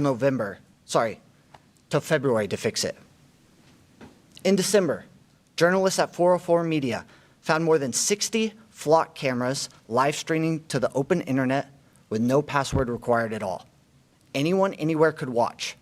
404 Media's Jason Kobler drove out, stood in front of one, and watched his own live feed in real time. That's the picture he took. Anyone in the world could access these 60 cameras and see the camera feed and its previous recordings for the past 30 days. Flock called it a, quote, isolated configuration issue. No worse than what you'd see from a, quote, public roadway. There have been a lot of talks about children and stories about them. Well, as you can see in the image in bottom right, that's one of Flock's cameras pointed at a playground that it just live streamed to the internet for anyone to have access to. This June, a month ago, private security researchers, a different group, discovered that Flock's own search logs were on DuckDuckGo and Bing. These logs were the reasons officers gave for pulling a plate and sometimes even the license plate number themselves. Again, these were open on the internet for anyone to see. Flock stated after this that, quote, protecting customer data is a top priority for them. And we take reports of potential data exposure seriously. If they take security so seriously, why is there so many examples? Flock claims to this day that they have never been hacked. By this logic, I guess if you remove all the doors and windows to your house, you can claim you've never had a break-in. Now with all this, all these vulnerabilities, all these lies, one hit me hardest at home. A month or so ago, Chief Couch stood right here and told you Flock has, quote, end-to-end encryption. Now tonight, he didn't say that. He actually told you the right encryption that Flock uses. Real end-to-end encryption means only the two people on either end hold the keys. Not even the company running the service can read your data, an app like Signal. That's not what Flock has. Flock can access the data at any point. More importantly, search data and live maps could not appear on Google search results if this was end-to-end encrypted. They continue to market this. On their website, you can find them claiming they have end-to-end encryption. In past city council meetings, online on YouTube, you can find sales representatives saying they have end-to-end encryption. They lie to the public and city councils as a marketing tool. They say end-to-end encryption when that's not what it is, and the difference does matter. Now, I believe they just lied to our chief of police. I do not believe it was his fault. I'm glad he got the right information, maybe from them, maybe he found out himself. But this is a private company selling the idea of public safety while lying about security, lying about how well they protect our data. They are selling the idea of the safety to all of you and then trying to pit us against each other. The Flock CEO called organizations like DFlock a domestic terrorist organization. I'm a part of DFlock BCS. I promise I'm not a domestic terrorist. Councilman, you asked why so many people were canceling Flock contracts. This is one of the main reasons, these security vulnerabilities that keep happening. We're all on the same side here. We really are. We all want the same thing. We want our cities to be safe and continue to be safe. And we want the vendors that this city works with to be trustworthy and uphold College Station and Texas values. Flock is none of that. They've lied to our police chief, city councils, to us, to the entire country. College Station deserves better. Now, I have two asks tonight. One, that you bring the Flock representative back up here and make him answer about every single security vulnerability that I brought up tonight. And two, I'm asking this council to bring forward a motion to cancel the city's contract with Flock immediately. Thank you. Thank you, sir.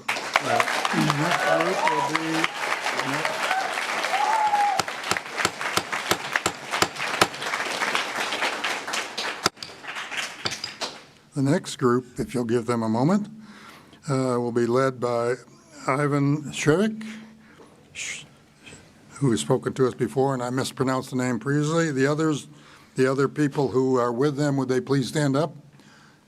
There's four of you somewhere. There you go. Thank you very much for representing this presenter, and he has 10 minutes. We will begin the clock now. Indicate your place of residence, sir. Yeah, so my name's Ivan Sverchek. I'm a resident of Bryan. I work down south in Wellborn and College Station. I'm representing a group of people from College Station and the other places in the local area. I want to ask you two questions today. The first question is, what is your limit on surveillance? Then the second question is, how well do you understand the technologies we're currently talking about that, and where is that in reference to your limit? To help with that second question, I would like to explain a few things about the current state. First, the cameras themselves aren't the point. Cameras already exist at every major intersection. We talked about this. They're everywhere.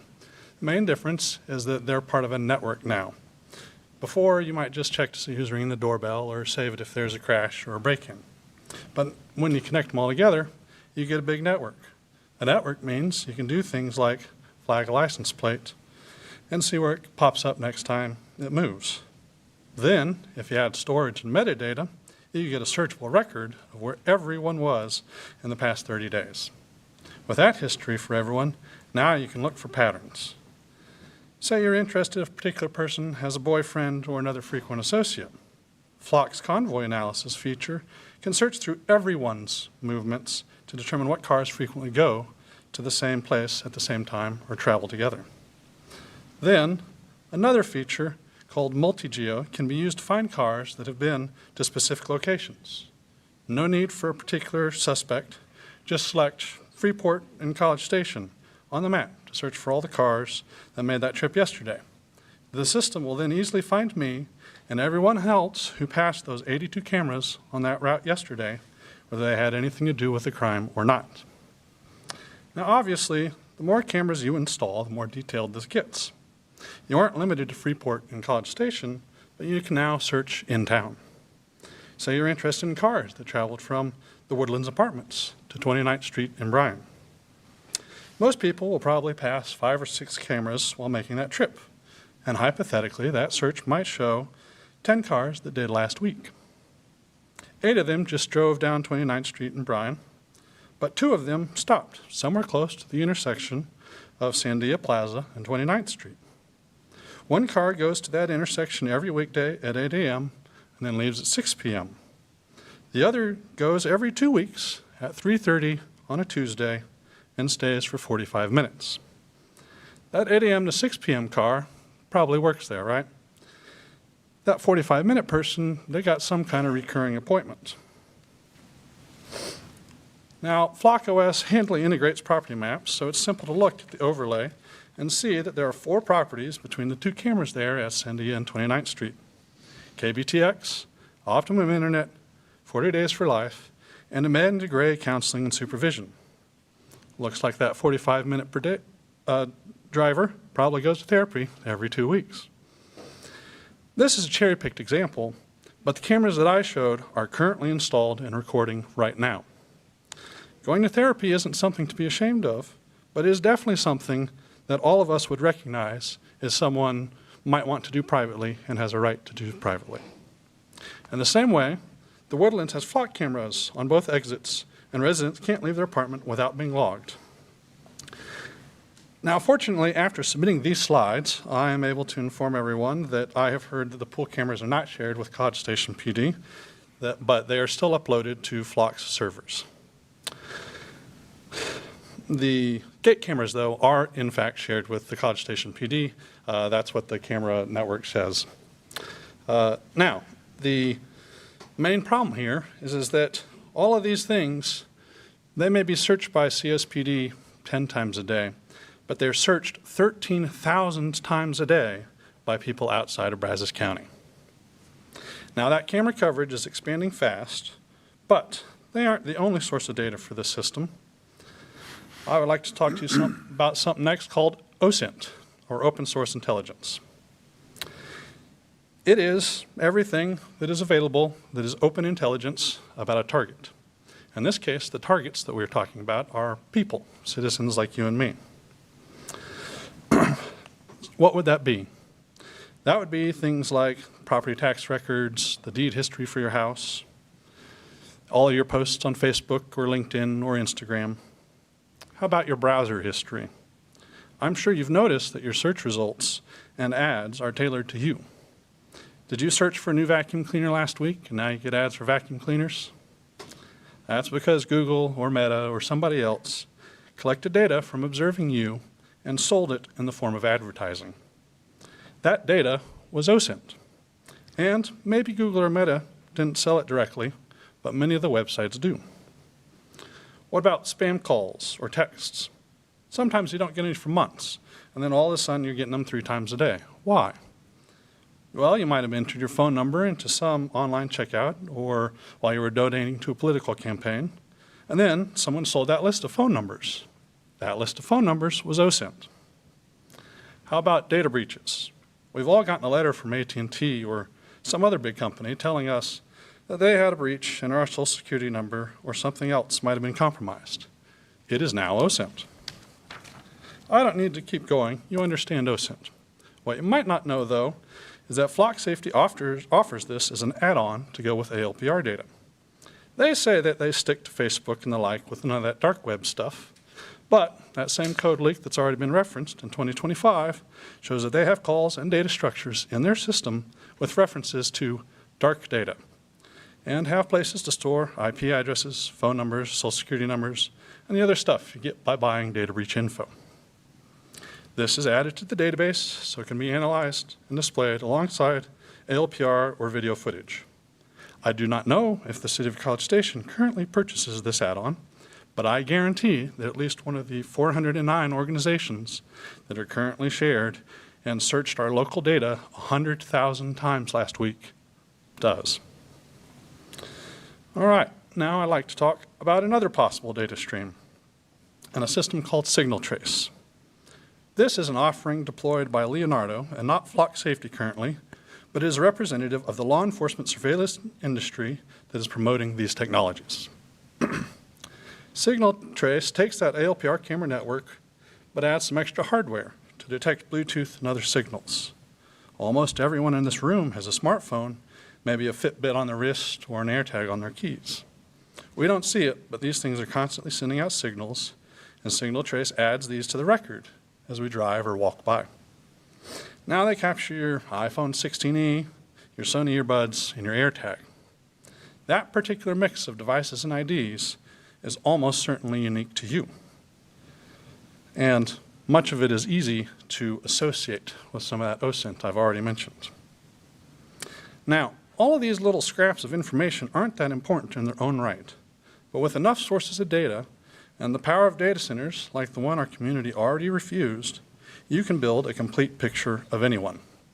No need for a pesky warrant like the Supreme Court determined you need for cell phone records, just unrestricted information. Now, I haven't mentioned the facial recognition in New Orleans, the surveillance drones that Flock Safety is pushing for retailers, or a whole list of other things because 10 minutes just isn't enough. But hopefully you have a little bit better answer to my question. Do you understand the technology that we are talking about? This is not about single cameras. It is about a system of data aggregation that allows a private $8.5 billion surveillance company to compile a warrantless record of everyone in this room. A record without any meaningful constraints, which allows our local information to be searched 13,000 times a day by people outside of our county. Now, I need you to circle back to that first question. What is your line in the sand on surveillance? We know what our answer is. We draw it here. We don't want to add one more data stream. We don't want to live in a surveillance state. We want to live here in a free state called Texas. We want you to listen to us. We want you to stop this network. Since I have a little bit more time left, I would like to mention a couple other things. So I believe that there are, in addition to the 72 fixed cameras that are operated by the city, I believe there are 49 fleet cameras that are part of that, Axon cameras, at least according to contracts. And then there's an additional 10 feeds that can be feeded in. I don't know where those are coming from, but there's an additional 10 that are coming in. And then last of all, we have indeed had bad searches from other people. 157 searches of our data for the stated reason of protest last year.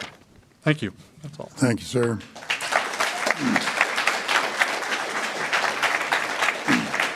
I have four more people who want to speak that are signed up. So we'll move on. These are 3-minute presentations. Mr. Timothy Shamas, and that'll be followed by Devin O'Shelsey. Oh, that's probably wrong, but you can correct me when you come up. Mr. Shamas, what's your city residence? I'm a resident of College Station. College Station, thank you very much. All right, thank you. Good evening. So I want to start by stating we're not against the police. We're against Flock. You have to give the police credit. For years, they've been able to track people using other means that don't infringe on privacy. I'm absolutely in support of safety and law enforcement, and I'm sure many of us here think likewise.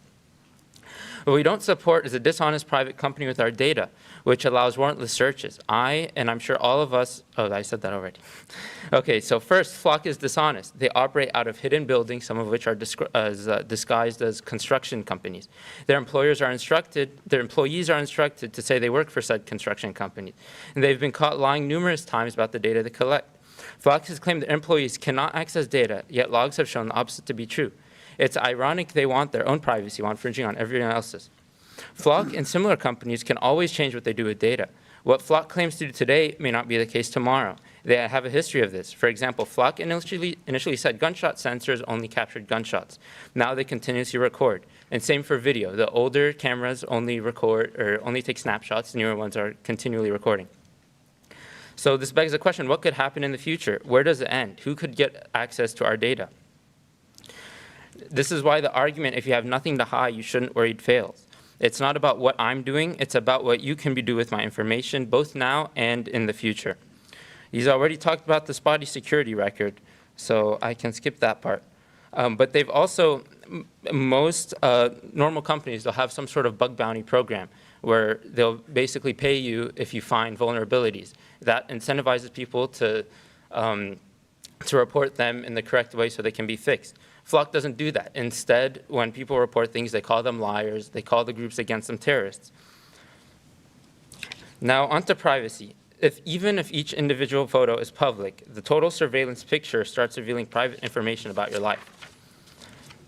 It's unreasonable to think you won't appear in someone's camera lens at any given moment while in public, but it's not unreasonable to assume your movements won't be cataloged for weeks on end by private or even public entity without your consent.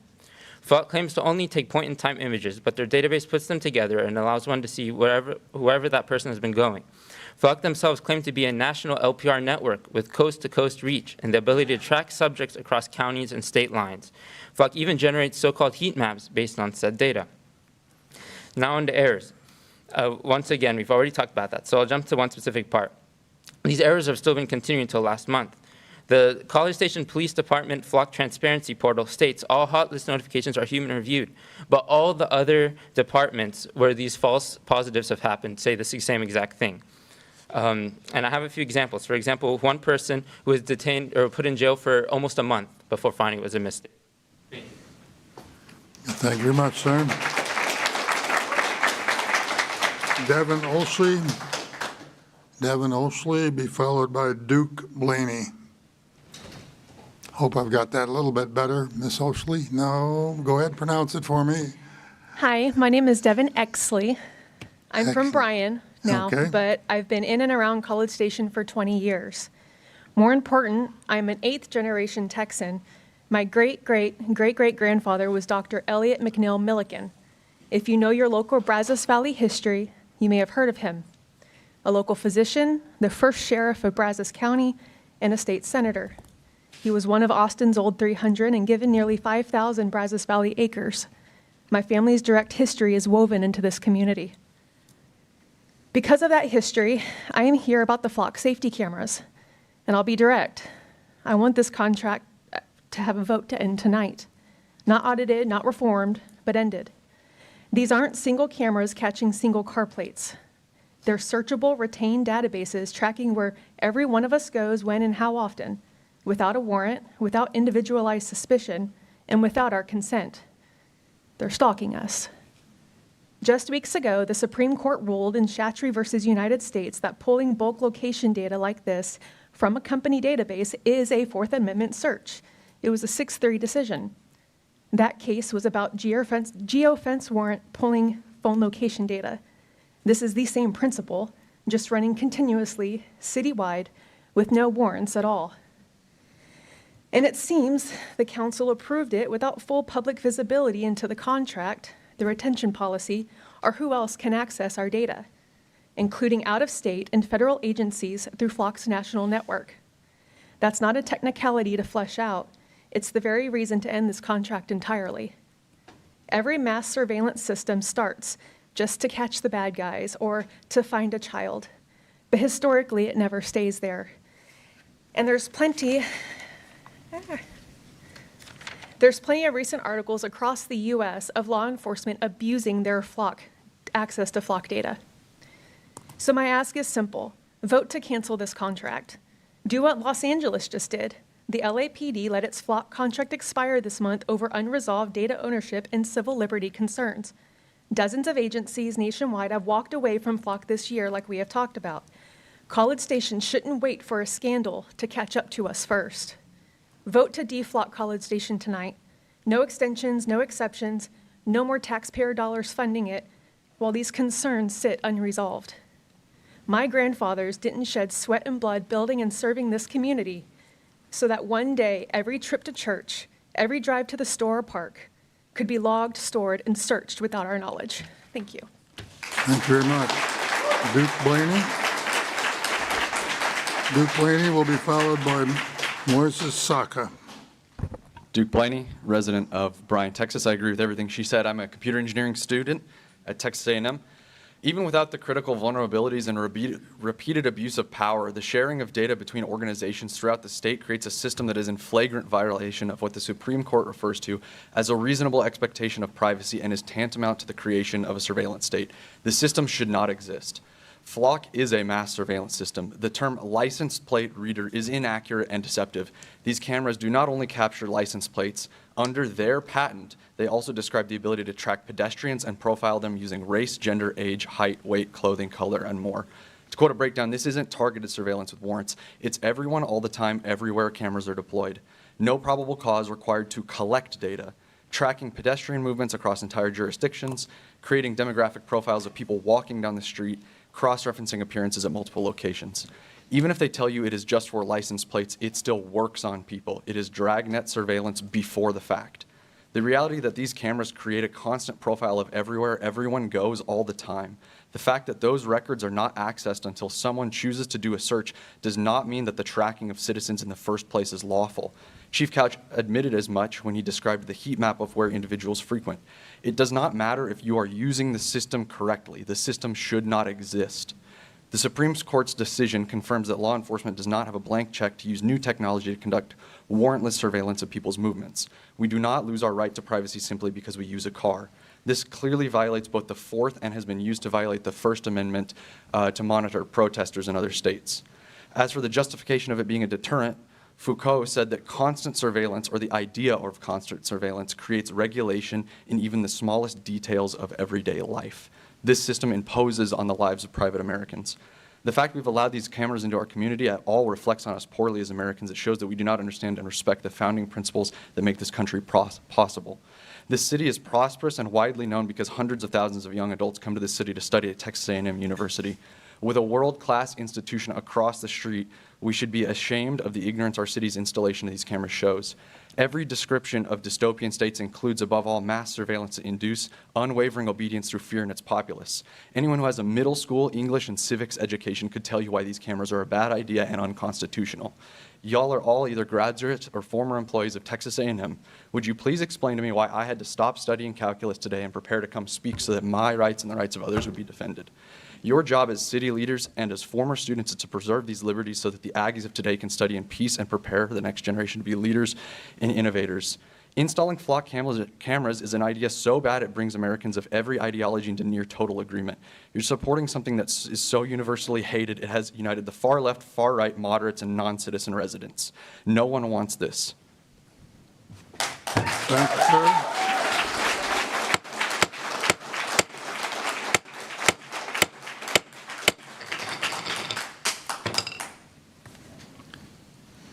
The last speaker is Moises Saka. Moises Saka.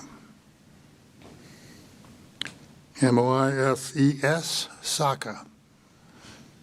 All right, one person was missing earlier, Chase Starnes. Neither of them are here. I guess we got no information on them, so that closes the public presentations. There are as I mentioned to council members, quite a number of written comments, some positive, some similar to the ones we've heard here, and from a variety of citizen input. I know that Councilmember Mcllhaney asked to have an opportunity to ask some questions, but I think we'll ask Mr.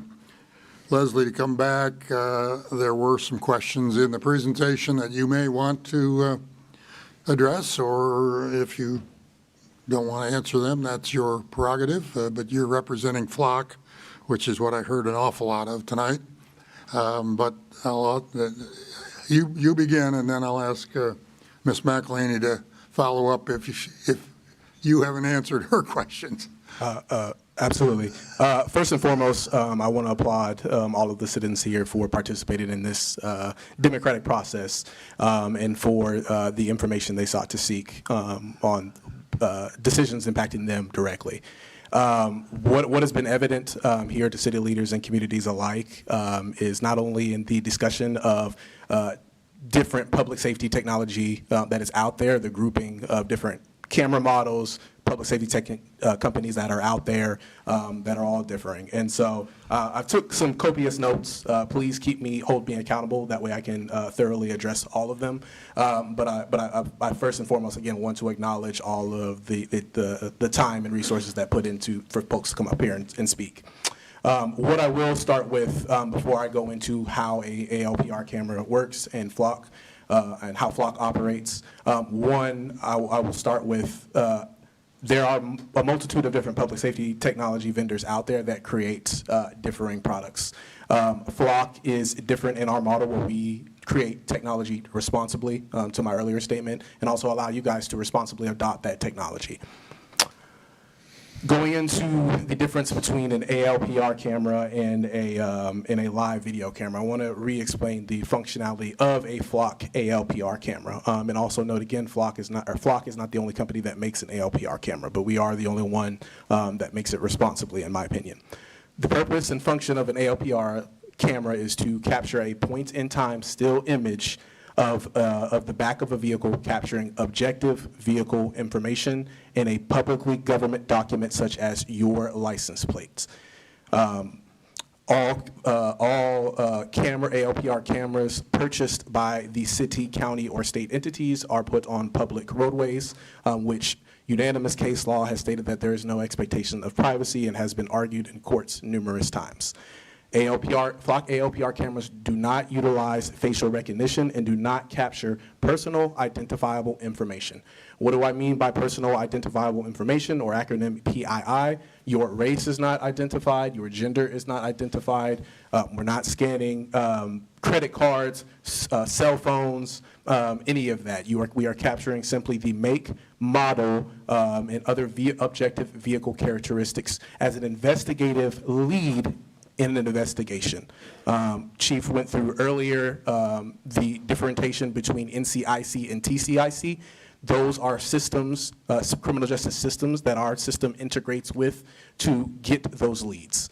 So when a crime is committed, that law enforcement agency will enter in that information and that data into NCIC, TCIC. Our systems integrate into that, so when a vehicle that matches that list, they are flagged within 20 seconds of that vehicle entering the jurisdiction. So I just wanted to clarify a little bit of how an ALPR camera works in practice. Again, there are different cameras. A live video camera, I'll just touch on this now since it kind of flows into it. A live video camera is no different than those two cameras that are watching me now, cameras outside, cameras at a gas station, cameras that's outside of your home that allow you to see in real time what is happening.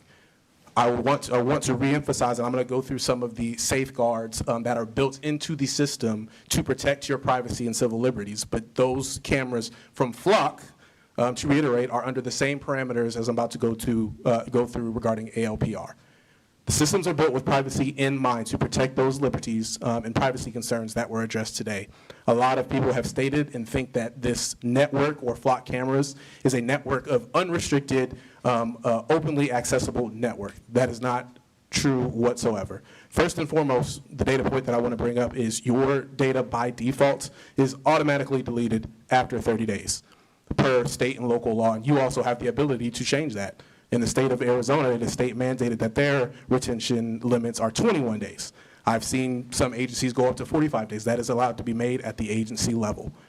There are, it is a permission-based, role-based permissions system via MFA authentication. What do I mean by that? The agency can deem it so in their policy, which Chief Couch has thoroughly presented to you all, to associate who has access to the system, whether that's solely investigators, detectives, command staff. Again, there's role-based authentication. Not everyone has access to the system. As Chief noted, he doesn't even have access to the system.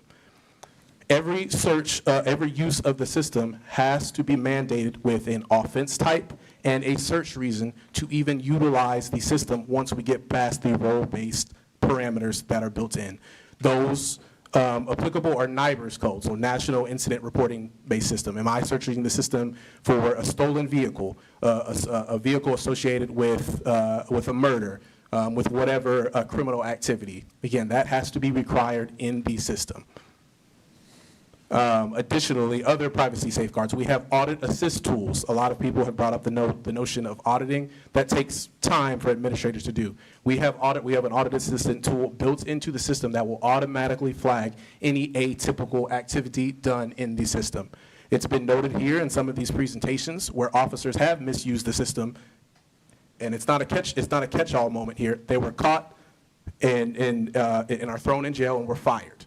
That is because the system worked efficiently like it was supposed to flag any abuse of the system. Every single officer has been prosecuted through the law. What we should be more worried about is systems that do not flag atypical activity or abuse, and we're not aware of what's going on, which leads me to auditing of the system.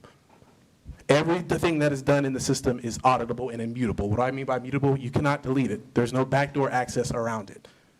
You can do both a network or an organizational audit and a network audit. An organizational audit goes through what specific searches were done in College Station PD system, and network audit, if College Station decided to opt into that, would be every search of what is happening in that network. So to give a blatant example, if every state if every agency in the state is on the network, then every search within that network that they are opted into by their decision can be seen. Again, that is a system that has privacy safeguards built into the system to show you how the system is being used and to flag automatically any abuse.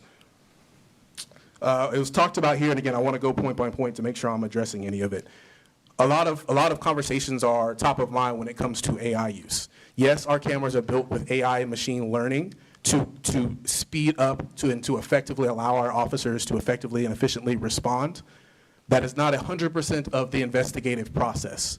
There is still human elements that go in to verify and finish the investigation, such as who is driving the vehicle. What race is driving the vehicle? What gender? Was it a male or was it a female? Those are still identifiers that need to be identified in order to solve that crime outside of identifying the vehicle. Our accuracy rate, and you may see it in some materials, so I want to make sure I'm transparently addressing it, was 93%. As of last month, we are now 99% accurate in our accuracy rate. Also, when you utilize the system automatically gives you a confidence level to ensure that you have all of the objective information needed to verify that is the right vehicle that you are tracking in that investigative process. Again, this is an investigative tool in the toolbox that your agency can utilize, but there is still I'll keep reiterating it, there is still an investigative process to acquire all of these details.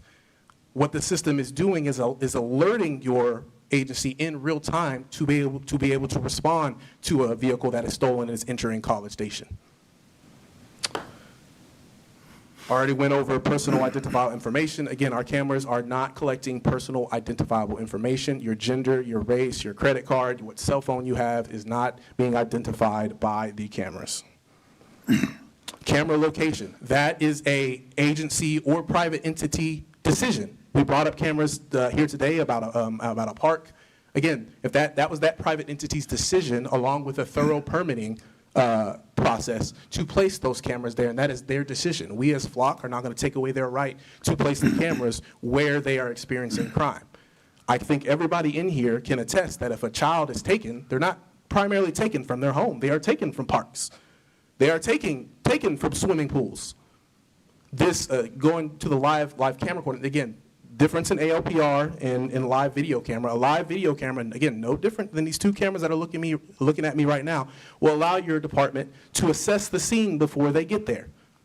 Another analogy I like to give, if there is a mass shooter on the line, or at the park, at a school, wouldn't you want your agency to have eyes on the scene to know how to respond effectively to that crime? How many shooters are there? What weapon do they have?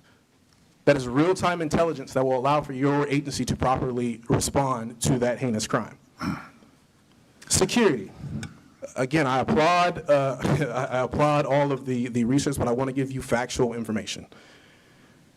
I'm going to list off all of the security certifications that Flock has to not only biannually, annually, and quarterly maintain auditing and penetration tests in order to complete and have throughout the year, such as CETA certification, NDAA certification, SOC 2 Type 2 certification, ISO 27000 data security certification, ISO 27701 data privacy certification, ISO 42001 AI certification, higher education community vendor assessment tool certification. We are also NIST cybersecurity certified, Cloud Security Alliance CAIQ framework certified. All data is stored in what we call the AWS GovCloud, which can be verified that our data storage is AWS GovCloud. Some entities, some enterprise entities use AWS Corporate Cloud for corporate information. AWS GovCloud is the same storage that the federal government uses to house the most sensitive of information. Even though we are not collecting personal identifiable information, we still take it a step further to ensure that our data security is at the topmost priority in terms of the data that is being collected. Sir, I don't want you to skip over the most important ones, but can you kind of nail down the last few key points you want to make, and then we'll turn to the council? Absolutely. Councilman earlier brought up some cities that have what we deem have turned or have turned off their cameras. I think we're up to about 50, again, out of 6,000 customers, 12,000 customers in 6,000 communities across the country. I'll let you do the math on that. Out of that 50, a lot of that has been within the last couple months. 14 of those cities have turned their cameras back on after further dialogue and policy that represents their community values and their local laws have been instilled. Again, it takes education to understand the foundational learning of the system. Let's see, I'll end, last 2 points, promised. Vulnerabilities, the gentleman brought up here how certain vulnerabilities were reported. Every company, every enterprise self-reports those vulnerabilities. That is how it's turned into a CVE, because that turns into a public identifier. We self-report vulnerabilities. None of our network has never been hacked. Our network has never been hacked. That can also be verified by third-party auditors such as industry and worldwide leading third-party organization Bishop Fox, as well as the Miami-Dade cybersecurity suite that the FBI uses to conduct most of their cybersecurity crimes. As well, we self-report those vulnerabilities to MITRE. Again, those had to do with the hardware. We deemed those as not impeding any customer information because it was the hardware base, so I'll address that there. And the chat tree case. Again, there's about 60 unanimous case law out there that uniformly support the legality of LPR use. The chat tree case is no different. It is primarily focused on geofence warrants and cell phone tracking low data that includes personal identifiable information that is on your cell phone that is not collected on an ALPR camera. And with that, I will end. Ms. Mcllhaney, you have a question? Any questions that were not answered? I do.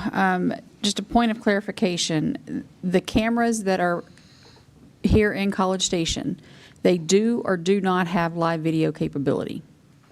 As to my knowledge, and I'll let Chief address here if I miss anything, the cameras that we're discussing here are ALPRs, which are not live video cameras. If that were to, if agency was interested in that, we would have to come back and discuss that with you all, and that would be another topic of discussion. But Chief, did I miss anything there? Is that correct, Chief? That's a question I have too. If you could confirm for me that we're only talking about LPR cameras that cannot be.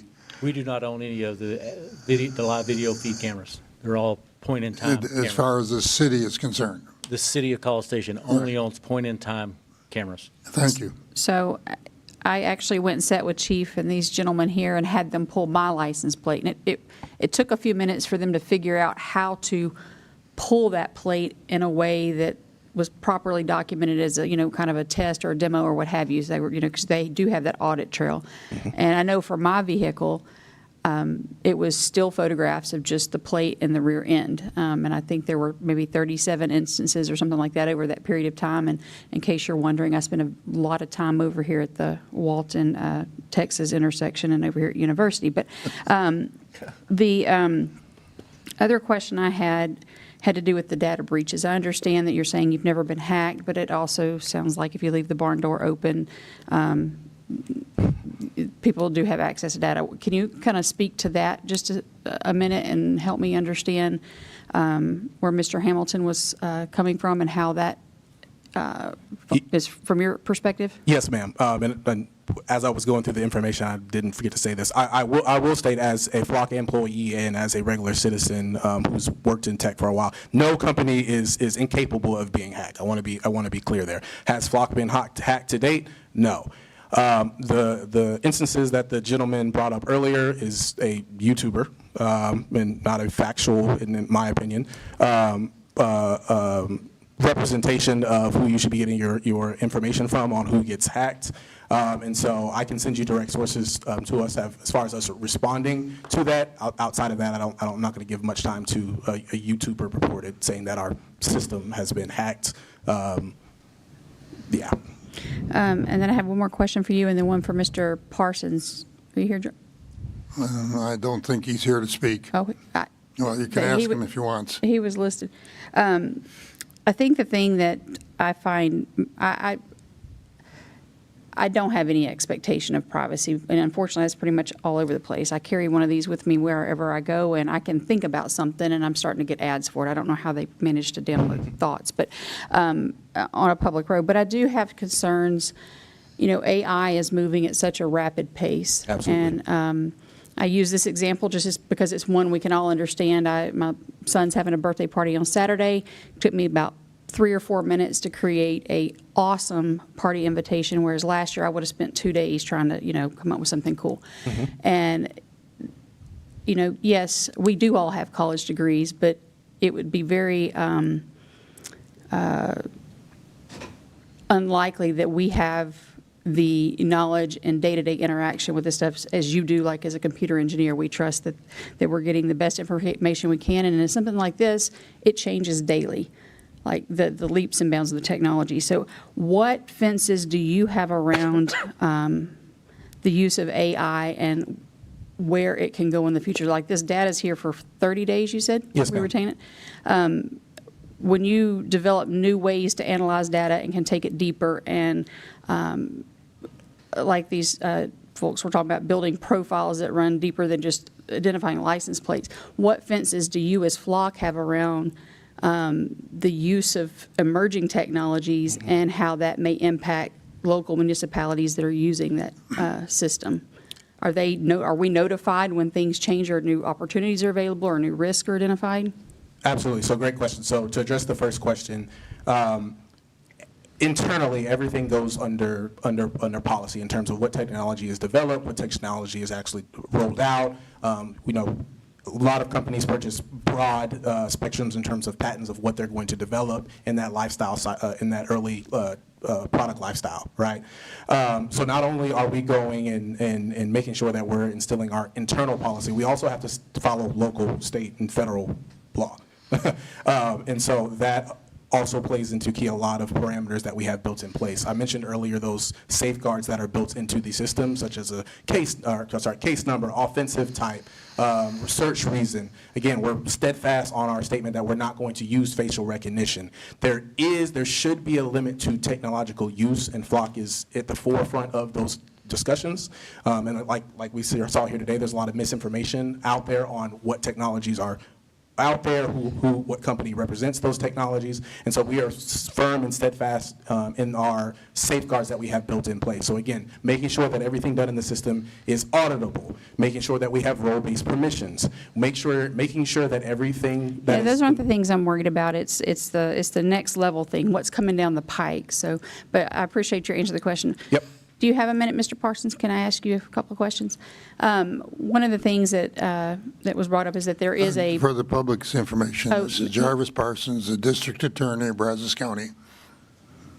Yes, ma'am. Go ahead. Yes.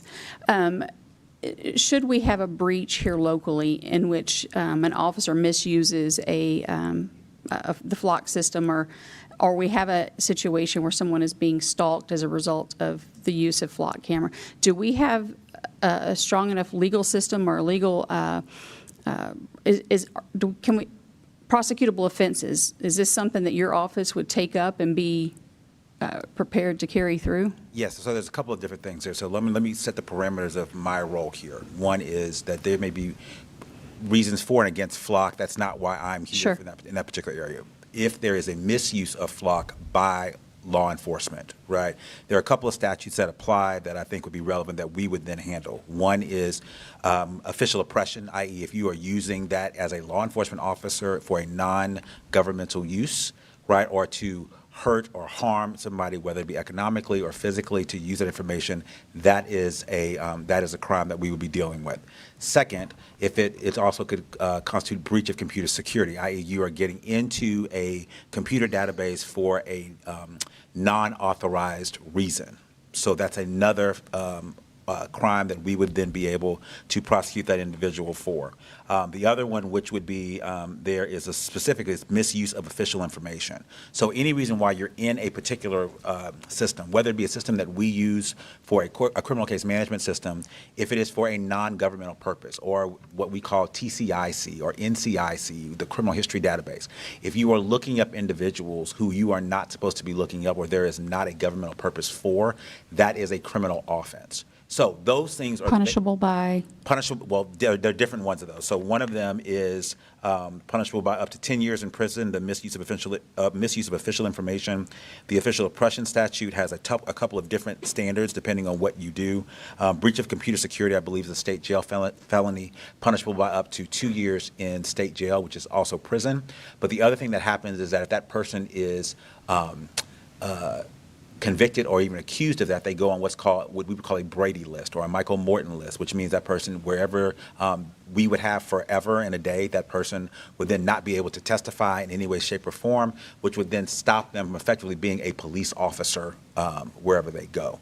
So if anybody were to ask us, okay, this person was on a list, they were in this particular area, what happened in Brazos County, we would say, hey, this person was on our list for this particular reason. They are not authorized. We will not sponsor that person as a witness at any point in time. Last question for you. Has your office successfully prosecuted cases using flock data? The way that our office works is that the flock data may be used to locate a suspect. So flock has been new. We've had some cases that may have been pled out. The case that comes to mind the most is that we had a crew from Houston that were targeting Asian males in the Houston area and also here. I just talked to my intake chief earlier today, and Flock helped us to locate that crew of individuals. There was a burglary crew that came from out of town that was hitting vehicles and houses here, as well as a capital murder where not in College Station, but out in the county, where the individual who committed the murder of 2 individuals was located and helped to be located in the city of Bryan by a flock. So it's still investigated by people and? Yes. Okay, So so the flock very different from the red light cameras, which were an administrative prosecution with no appeal, correct? Right. There was still a human that was used in that particular case to find the individual, and now that individual is under indictment for capital murder of 2 or more persons. And you believe that these cameras are advantageous? I do, and like I said, that one of the things that we see in our particular area, I have a very small slice of this pie, is that does it have a criminal justice aspect or criminal justice benefit? Yes, it does. The other side of that is, does it also help us to also exonerate people who are innocent of crime? It also does that too, because if someone making an accusation that this is the vehicle, that the XYZ, we can then go back and look to see if that person is telling the truth or if they are mistaken.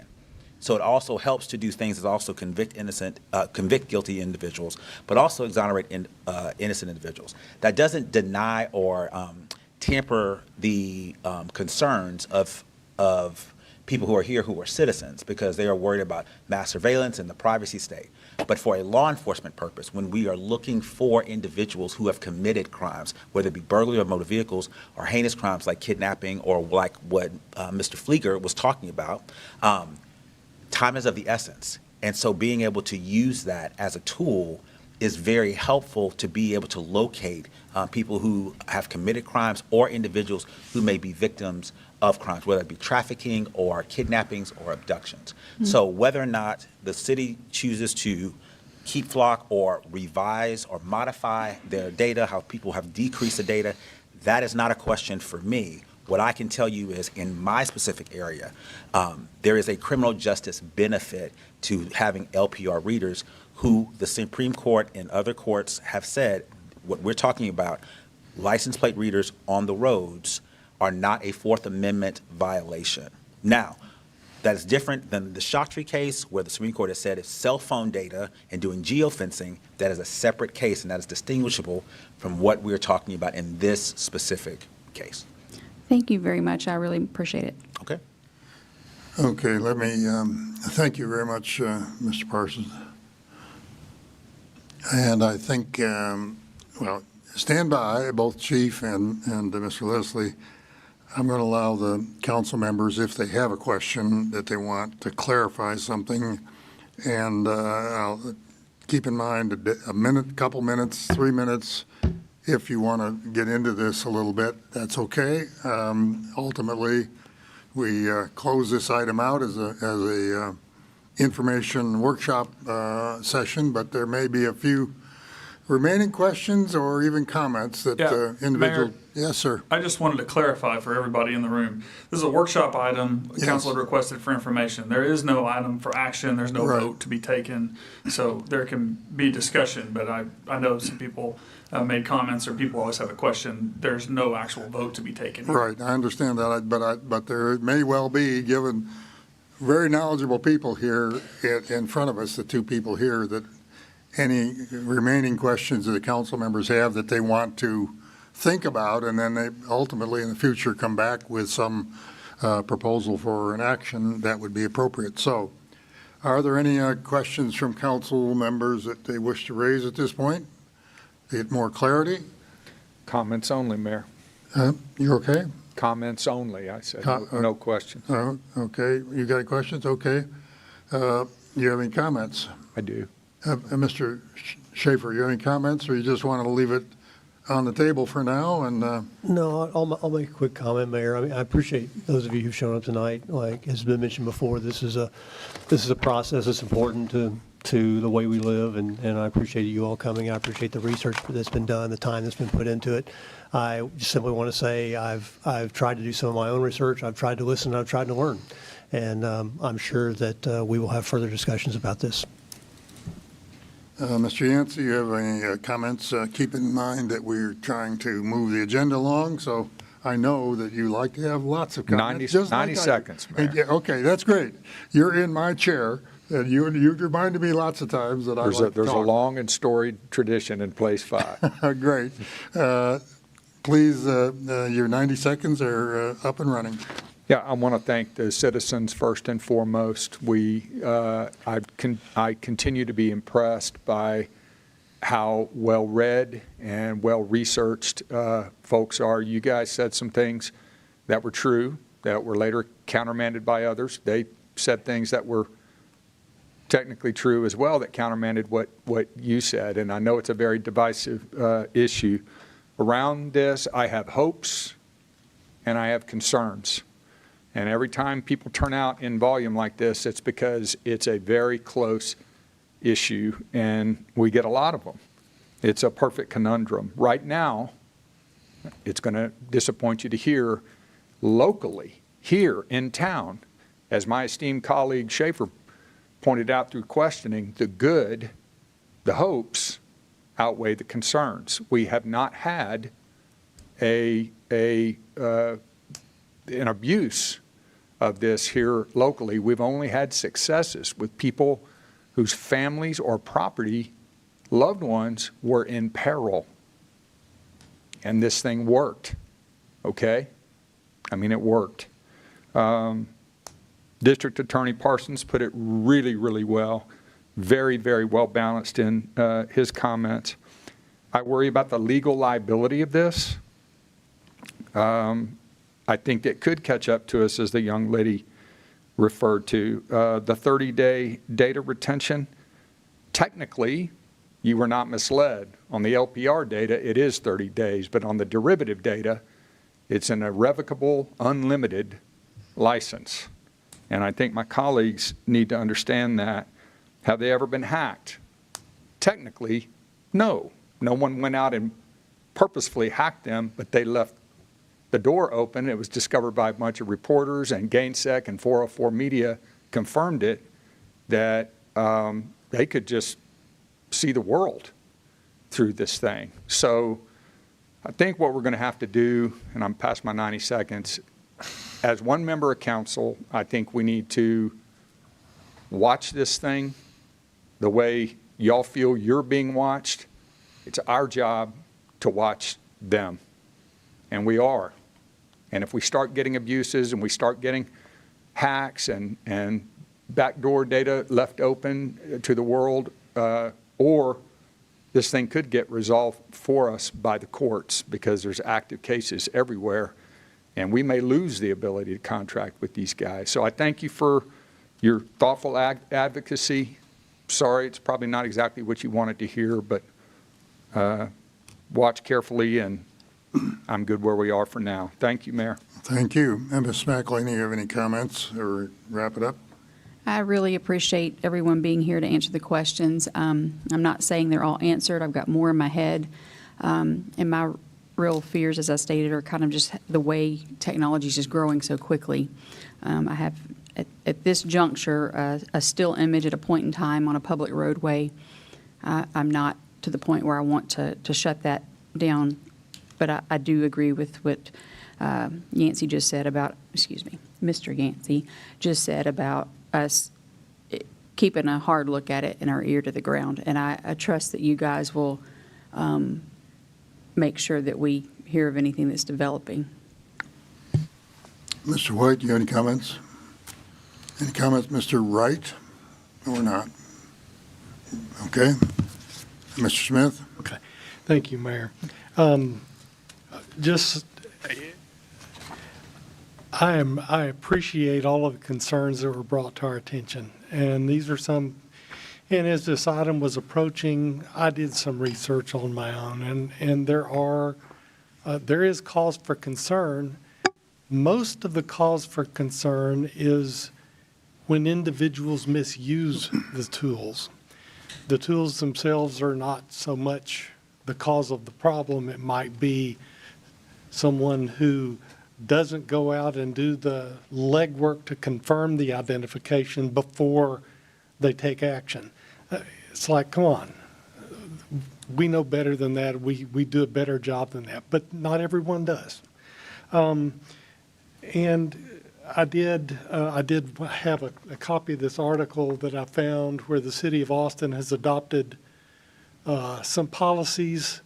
And again, I don't know for sure how closely we track with what Austin's doing, but they listened to similar hearings, and this is the action they took in response to it. They didn't cancel all of their license plate reader contracts, but they did establish some ground rules for their use. And I think that might be something worth looking into, and I'll make that available for you guys to look at. And then just talking about right to privacy, run for city council and know that everyone that sees you knows who you are. But this is the world we live in. I have a phone. I got rid of Alexa in my house because she started asking me to repeat things because she didn't understand what it said. And I thought, she's listening to everything I saw. So I wiped it clean and donated it to Goodwill. I hope somebody enjoys it. That's all I got. Okay, thank you, Mr. Smith. I want to again, no, I didn't break anything up here. I understand there's a lot of enthusiasm and passion out there. I just like to hammer that every now and then. I apologize if you thought that was a little bit irritating. However, I want to again thank all of those that spoke to us. This is a workshop item only, as the city manager explained to us. We learned a lot. We're particularly happy to have all of our speakers here and Mr. Leslie, your comments were useful in helping us to understand things, but frankly, a broad array of citizens, including the written comments, raise a lot of questions about the long-term relationship that we would have with any company, and I doubt that any other major competitor of Flock would be able to answer the same kinds of questions any better.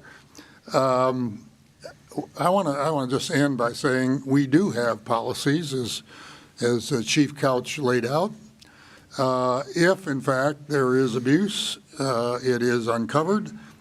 We have policies for everything we do. In fiscal, the university has policies, every big corporation has policies, all of which can be broken by a bad actor who is not checked.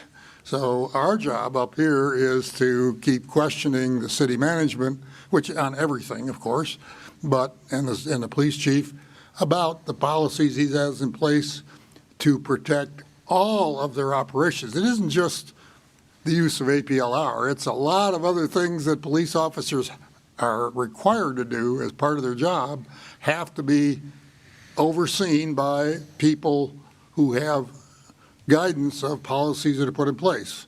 So I guess I would just leave the city management and the police chief and the rest and all of us on the dais that our role here is to monitor and review periodically those policies to make sure they are tight enough. And I'm only talking about College Station City's use of APLR. I'm not talking about the much larger issue of privacy and all of the difficulties maybe that Flock has as a corporate structure, which I'm not able to guide, but certainly guiding and being responsible for what our management does and what our police department does. That's what we're all about. We're responsible for those policies and how well they are developed and how well they are exercised. I have not heard a word here tonight or a charge about a violation of the College Station Police Department's policies on that. We've heard from one or two other members of the police force and the users of this data that acknowledge the value. So I've explained it to others that it's a tough balance, but right now I am still in support of what we're doing. I think when the contract comes up for review, I would expect, just like any contract that this council deals with, it better be reviewed carefully by staff, and they have to justify why they selected that provider and why that's an important thing to be done. And so I would say the next time that comes up, I would expect that the contract would be carefully vetted and maybe hopefully improved if there are some improvements that need to be made. So anyway, that's how I end my thoughts on the conversation. I think I reflect pretty much the thoughts of the other council members here, that vigilance is something that this council is responsible for, and it isn't just vigilance over the community, it's the people that work for the city, the 1,040 people or 1,100 people we have employed. All of them operate under some kind of policy, and we're responsible for monitoring that, and we expect, and I know we get really good management oversight, middle management, and field operations according to those policies. So I'm happy to see so many people turn out. I was chastised a bit by some people for advertising this as something that people should come to. Well, that's what we do. We listen. And thank you all for the input. I'm therefore declaring this item completed. And we're going to go to a 5-minute recess and come back, and hopefully in an hour we can take care of the rest of the agenda.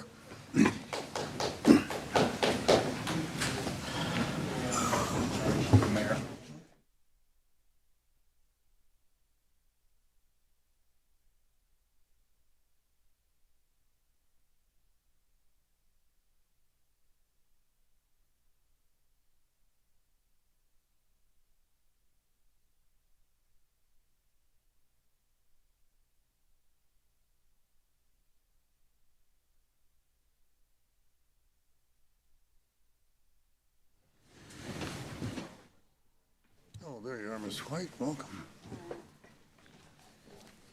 Okay, we're back from the break, and we move on to item 8.3. Item 8.3 still in the workshop. Presentation, discussion, possible action regarding strategic regional water utility collaboration and mutual support initiatives. Again, this was requested by council. 8.3, Mr. Meckler. Oh, there it is. Good evening. Good evening, Y'all sir. hear me okay? All right. My name's Gary Meckler. I'm the Director of Water Services for the City College Station. And I was asked to talk a little bit about how we collaborate with other utilities in the area. So I thought first we'd start by just talking about who they are, the other utilities in the area, and kind of how it's structured. What we call CCNs, okay, the service areas, how they're defined. So if you look at that, the map that I've got in front, you can see the black lines. That's the City College Station's city limits, and the other color, the different colors are the different utility providers: Welborn, Sud, Bryant, City of Bryan, Wixon Valley, Wixon, Sud also. So the way this is kind of set up is from a state perspective. They set up CCN. So you're granted a CCN, which is a certificate of convenience and necessity, which basically gives you the exclusive legal right to serve a defined territory. So there's protections and obligations in that certification. It protects the city's utilities services area from encroachment by neighboring providers, but it also establishes a statutory obligation to serve all the customers within that designated boundary. So let me just back up one step. Just to give you an idea, just take a quick look. You can see we're blue, City College Station's blue.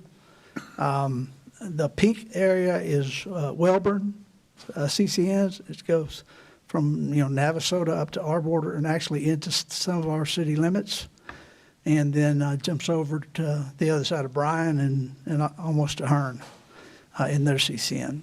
Mr. Meckler, do you want questions through as we go, or would you rather? I'd like to just zip through it, then y'all. Yeah. Hit me Okay. up. Okay. Let him guide us. Okay. So then the largest area is Wixon SUD. So, and they're just barely adjacent to us there. Okay. So just on a routine basis, we've got 12 interconnects. This is one of the way that we work together. The infrastructure is connected between Texas A&M, City of Bryan, Welborn, with us. City of Bryan also has different interconnects with Welborn and Wixon, so these are direct connections that provide a reliable safety net, really, for just emergency needs like unexpected system failures, critical fire flow, or drought-related shortages. So just to emphasize, these are emergency safeguards. So these aren't sized for continuous capacity. So they're designed for crisis mitigation, not a substitute for daily capacity, cannot support extended seasonal peaks. They're engineered for defined system thresholds like volume, pressure, and water quality. So when we talked about utility integration, we thought about buying Welborn a few years ago, and there was some discussion. So we put together a roadmap, and this is basically the bullets of the roadmap. Okay, we said it would take us a couple of years to really evaluate it. It costs about $1 million for us to just do a good due diligence. It'd be a 3-phase plan where we look at their supply and compliance for about 8 months, looking at facility condition assessments, water supply analysis, regulatory status. We'd have to look at their master plan and our master plan. look at hydraulic modeling, field testing, development of combined CIP programs, which about 12 months, and then do a financial rate analysis, which we think was, take up about 4 months for us to look at, a 25-year financial impact study and integrated rate structure development. So there's kind of what we would do if we were to buy anything. Okay, so we then we just took a couple of minutes and thought about and talked about what we know. We don't have to really dig too deep. We don't have to spend any money. We just what are the things that we consider a risk or could be a risk to an acquisition like this. So financial and credit impact, we anticipated degradation of the bond rating and long-term credit health, expected a fiscal imbalance, a disproportionate debt service burdens relative to new connection revenue, and creating unsustainable rate trajectories. And then from the operational side, we looked at regulatory and service liability. This is worth taking a deep breath on this one first bullet because we will be compelled to service the entire area of the CCN, which of Wellborn, which, as you saw on the map, goes almost from Navasota, a little bit of College Station, jumps over Bryan and to Hearn. So it's a huge area. And then we would, so we'd be obliged to service that. And then the issue is compounded by the statutory limitations on the ETJ management development standards. So just, we kind of have a blind spot on ability to align regional growth with municipal land use planning and utility zoning standards. And then the infrastructure reliability, significant reduction in conveyance system redundancy, increasing potential for city-wide service interruption. So that's a quick look at what we did regarding, an idea about maybe joining up with Wellborn in some way.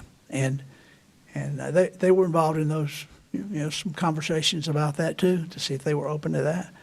And actually, even before that, I'll talk about it at the end of the presentation. When they originally looked at their pipeline, we met with them and did evaluation on that. So what we're continuing to do is make sure that we think we got it down on the emergency interconnects, that they're in the right places, and we've got a history of them working well, and it's just a phone call between us to say we've got an issue, and we either provide or receive water. So then we're going to continue to evaluate collaborative opportunities, actively reviewing potential resource efficiencies with the neighboring providers. For example, I mentioned this earlier, before we looked at purchasing Wellborn, we talked to them about, during their design phase of their expansion, our staff, their staff, some consultants explored using our system to convey the new supply. The joint evaluation determined we lacked the capacity to convey combined demands without major system upgrades, and required improvements would include a large diameter parallel transmission pipeline, substantial pump station upgrades, and plant expansions to ensure compliance, pressure safety, and redundancy. So, questions? Okay, this was a concern brought by Mr. Yancy originally, and he's asked to have an opportunity to ask some questions, so I'll turn the floor to him. And then any other council member has any questions for clarification, they'll line up after him. Mr. Yancy. Thank you very much, Mayor. Thank you, Mr. Meckler. I appreciate it. I'm going to lightning round these if I can, because time is short tonight. Yep. We have about, and this is for my colleagues as much as it is my own edification. We have about 29 to 32,000 customers, meters. Is that correct? Yeah, we have 30,000. We have 30,000, so right in the middle of that window. Those customers pay us about $875 a year or $73 a month. Does that sound about right? I'll take your word for it. Okay. $875 a year or $73 a month, constituting $26.6 million in annualized revenue in our fiscal year 27 budget. Welborn has 10,341 customers. Does that sound about right? And about 3,000 of those are our citizens in our city limits. Yeah. Is that right? Their CCN is 500% or 5 times the size of ours, 267 square miles versus our 55 square miles. Sound about right? Sound about right. Okay. So they have $114 million in assets on the ground, Welborn Special Utility District, with long-term debt. This is February data. I don't know what they've done with their bond package, of $51 million in long-term debt. So in the event that we'd acquired them, and there's no shareholders, there's no equity distribution, so we would have acquired them at $0. So it would have been a merger more than an acquisition with zero money out of pocket. On day one of such a merger, the city of College Station would have been in a net asset gain position of $63,485,000. We would have sustained a 33% increase in customers from 30,000 to 40,000 customers, including all of our own citizens. A 55% increase in revenue from 26 million to 41 million in revenue. And again, a net asset gain of 63 million bucks. Now, there's only one way in the school of business I went to that doesn't make sense to do it. Okay. And that's if, and here's the question, if their assets are under depreciated on their books. In other words, if their pipes are in a lot worse condition than what their financials say they are. Yep. What are your thoughts on that? Do you disagree with any of that? And do we think their assets are under depreciated on their books? And with that, I hope I've made my point. Precisely the question is, what? Why I know the in question. world? I'll take a shot at it, and if you want to from your side, I think you said it. I mean, I think those numbers are all pretty correct, at least for the sake of this discussion. Except for one number. Well, I think so they definitely had issued the debt for the new pipeline, so that changes it. But I think for the sake of the conversation, when we evaluated it, right, why did we come at it? Because, and I think you said it in your business model, assets are different than in this model. So when you're a service delivery company, when you have assets, even a large amount of them, spread over a large geographic area, what you're looking at is what is your ROI on those assets. And so, yes, I think what you look at is the more assets someone has that's spread out further, the less revenue you can gain from them, and the more it costs you to service that system. So it's not the same as being able to, we couldn't just take the parts of it that make the money and sell it off. So there's a huge liability in not only their assets, but in the service area that they provide. So that's the real difference between if you're acquiring a business with one type of asset and saying, look, worst case, if this thing costs me $50 million in debt, whatever that's financed out. So, I mean, obviously it's going to be more than $50 million because you can't just pay the debt off cash. But hey, I've got these many assets that I can sell, or we can't sell it. So it's okay. What can I gain out of it from a revenue standpoint? Well, they have higher rates because they have the same problem that we saw, which is They have a small number of customers, a large area to serve, and a requirement by law to serve that larger area. So the advantage we have in our business model and why it plays out the way it does is because we're more constrained. There'd be some places it'd be really great if we could get them. And to your point, to the point I'm trying to make of why that overarching argument wasn't good for us, our preference in all of this was like, okay, if we can't make if we can't merge, if we don't believe we can merge in a way that is beneficial to us for a lot of other reasons, not just financial, because the other piece to that is your water availability. So how much water we have for the number of customers we have now and in the future is a really key component to that as well, outside of the numbers, right? Because if we get all this service area, but they don't have enough water rights and capability to serve it, then that's another liability for us. But the bigger issue was, okay, is there a way that we can partner with them, help our operations stabilize theirs? We looked at those. That was a challenge. Then it was, what if we joined up? How do we make that work? Differential rates. There's some things you could do there that would help. But ultimately what we said was, all right, all that being said, all the complexities aside, if the question that we're being asked, which I know is asked a lot, is, okay, fine, but if I'm a College Station resident, I really want College Station water, what would it take us to basically acquire those customers? 3,500-ish, I think, is what we have, plus there'll be more, kind of projected. And kind of the answer from them was, well, we'll let you do that, but basically we still want all that revenue until we've replaced it in a way that we can service our debt and our operations, which is obviously So that was the deal breaker. What's that? That was the deal breaker. Yeah, I mean, I think, and I understand it, because they've got the problem that kind of prevents us from saying we would merge these, is that their City of College Station customers, which I think like the barracks is probably their biggest one, density. That's a great business model for a utility, right? I've got my infrastructure right there.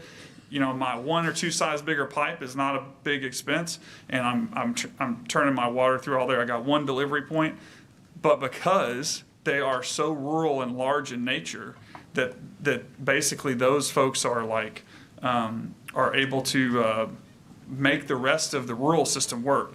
And not to totally drag everybody into it here, but it is a similar concept in my mind. I say this all the time, but Brazos County, as a taxing jurisdiction, 52% of the taxes paid to Brazos County are City of College Station residents, right?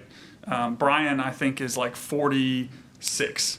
So we, as residents of citizens of College Station, citizens of Bryan, make up 98% of the entire county's funding.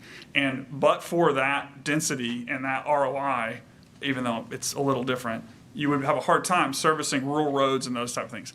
Well, in Wellborn's system, that's the challenge. So if we say, well, okay, challenging for us to take over the whole system, and so what if we just kind of get our part? Well, our part is the best ROI for them.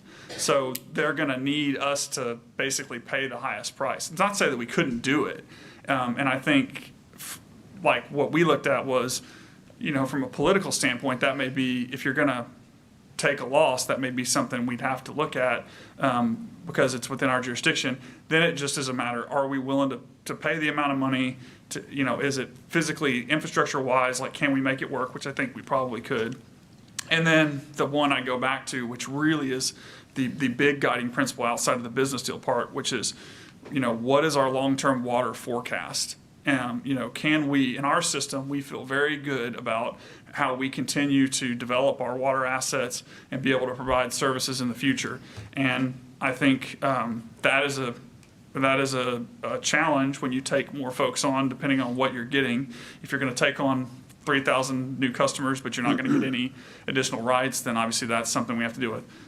But in closing with all that, I would say that's also why we understand it's a question, is because if you're a resident of College Station, even though, yes, that is different than the CCN for water, it's like, well, I kind of want the security and the rates that College Station has. So that's how we looked at it, and I guess the why it is not maybe as simple as an asset to liability calculation, because the business model and the way it works governmentally and the land value of it is just different. It is the way government works. Everything closer to the center is cheaper for us to provide services.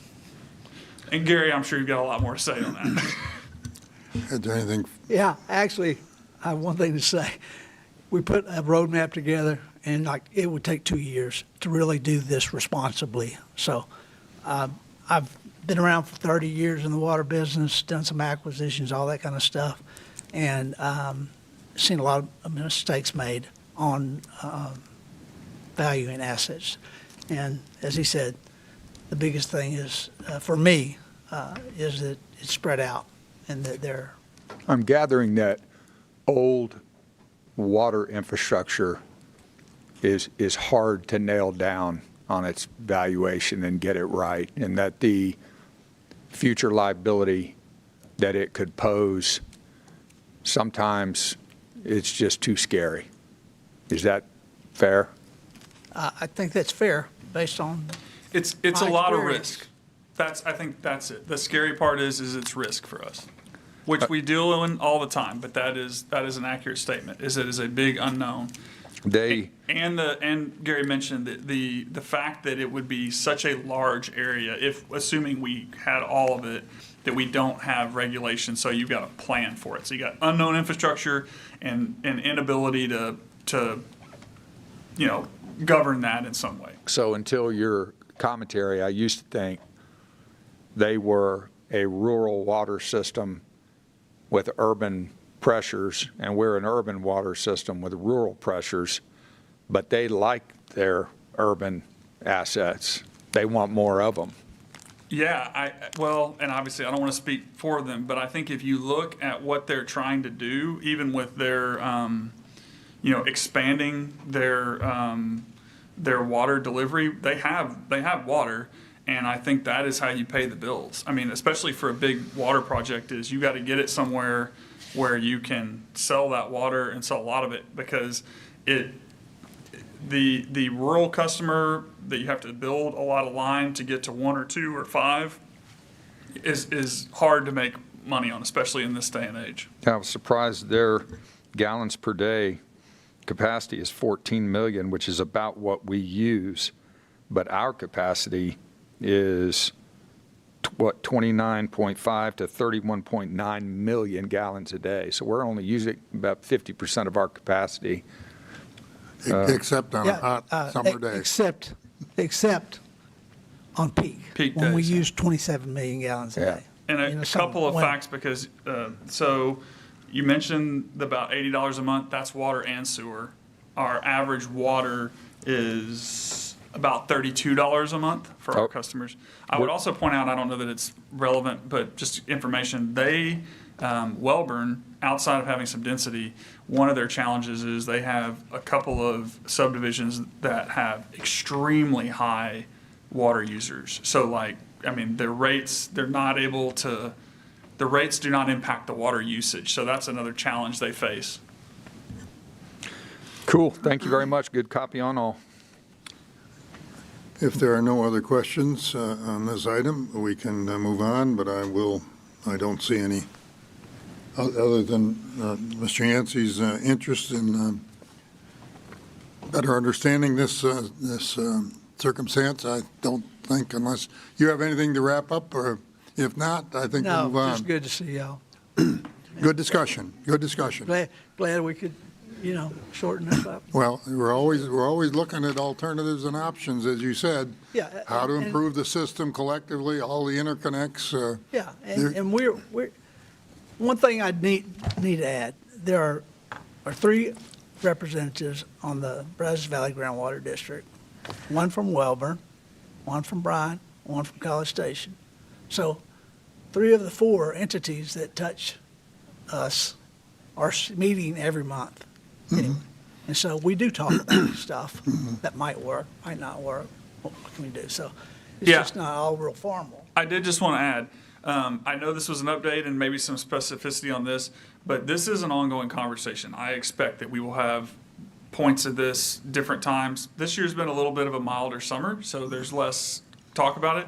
but there are constantly conversations going on, not just about, hey, we've got this project and how does it work or what are our systems, but about joint projects or joint things. So, it's not we talked about this in some ways in some finality because we had a specific investigation into like what it would look like, but there's really not finality. Water will continue to have to be a cooperative effort. It may be different entities, it could be one entity someday, but even at different entities, there have to be interconnects, there have to be water supply issues. So we have discussions all the time about, sharing a line, do we have a plant together, what do our rights look like? And so if those opportunities come up or there are continued questions from citizens as things go on, I think you cannot talk enough about water.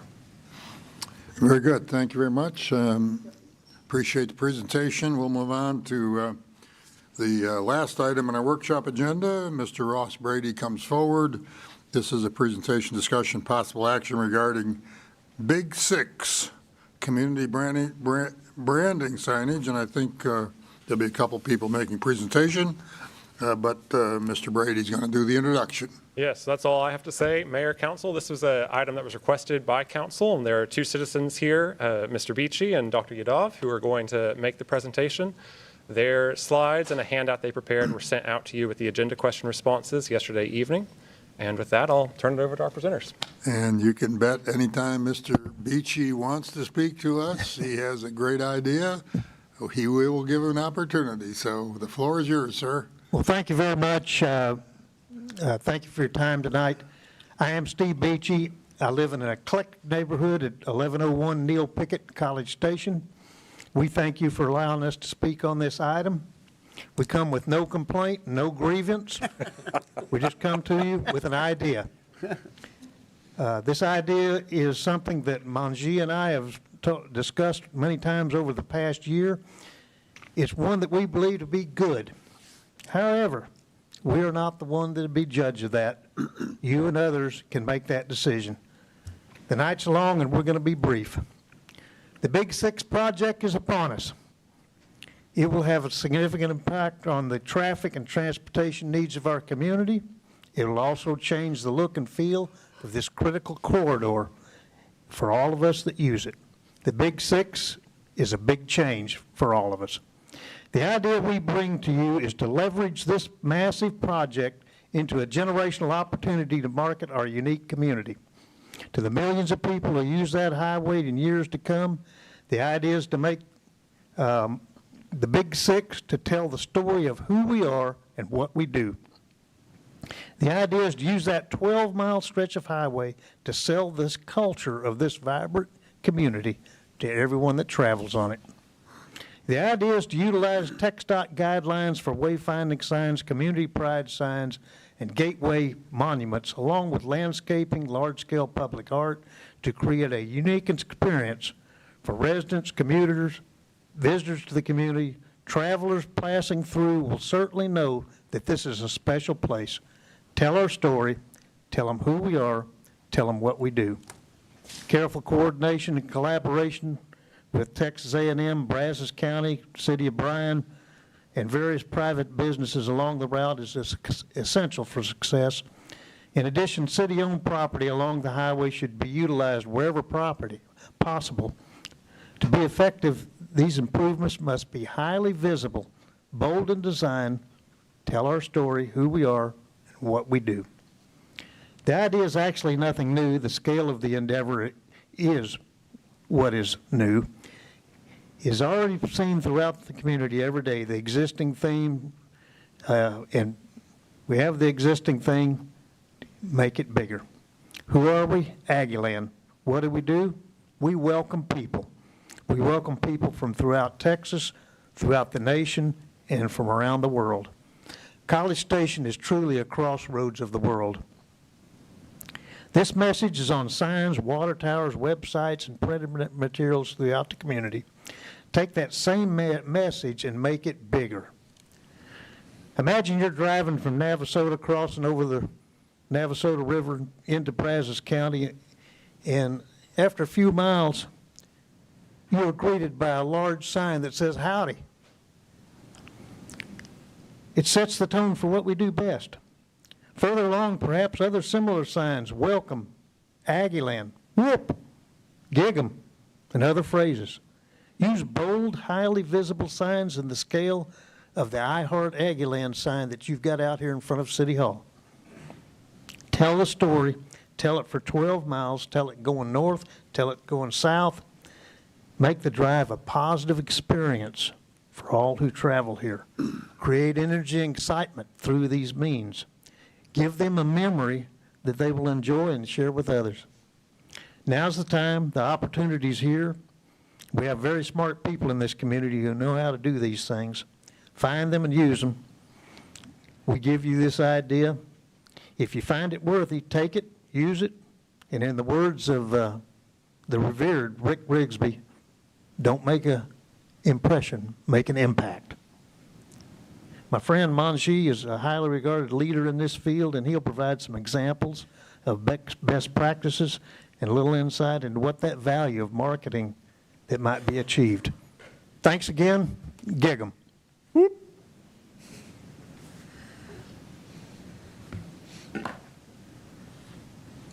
Good evening. Welcome, sir.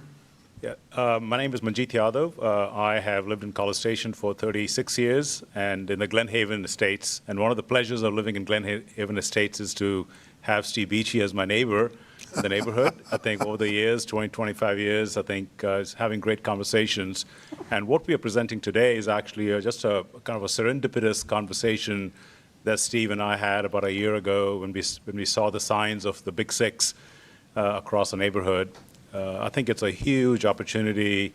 I think having lived in this town, we love this community, and the Big Six is one of those opportunities that comes once in a lifetime. So what I'd like to do, given that it's been a long evening, I would just like to share with you a couple of thoughts. These are just conversation starters. Every day on Highway 6, based on public records, you can see that about 75,000 vehicles travel on Highway 6 today. This number is expected to go up to about 100,000 to maybe about 120,000, depending upon the growth of this community and the growth of the Highway 6. Even by very conservative standards, if you were to translate this vehicular traffic into the number of impressions, today we can safely say it's about 33 to about 40 million impressions. That means people looking at our community as they pass through. With the expansion, based on some of the numbers that are available publicly, the number of impressions are supposed to go up to about 120 million every day. I think that's a lot of people looking at our community. So I'm a marketing professor, and of course I'm speaking primarily, I think, as a citizen of College Station. But this is what we study in the business school. Impressions and attention is probably one of the most scarce commodity in the world today. So I think the conversation that Steve and I had, I think over the last year, is what can we do creatively in this community to harness this attention for the benefits of our community. So this, of course, is going to be a complex endeavor. We have a lot of creative people in this community, and what I'd like to present to you in the next just a minute or so are some ideas around the state and also from a city and around the country where people are using highways to tell a story about their community. We are already doing some of that. I think, so when we have the water tower project, there are people in the community who are already thinking about this even before the Big Six, for example, started. Or just the College Station sign, whenever we drive around town, makes me really happy to see signs like this. So we have some of this intuition already in our community that the highway signs and so forth are an opportunity to tell a story about the wonderful place we call home. Around the state, you will actually find a number of other spectacular examples. In fact, there was a gentleman named Michael Ford who worked for the TxDOT, and he retired about 10 years ago, but he worked for TxDOT for about 14 years, and he has left about 50 these so-called signs and monuments across the state. And I'd like to share with you maybe 5 or 6 of them. One of them is from Houston, and every community has different ways of telling the story. In Lubbock, that celebrates cotton, its agrarian cotton roots, I think, as well as Buddy Holly. I think just music and the celebration, and you'll see signs like this in Lubbock as well. Salado, Texas, known for its stagecoach history. Those of you familiar with Salado, Texas, very close to Austin. There are signs like this as you kind of drive, I think, into Salado.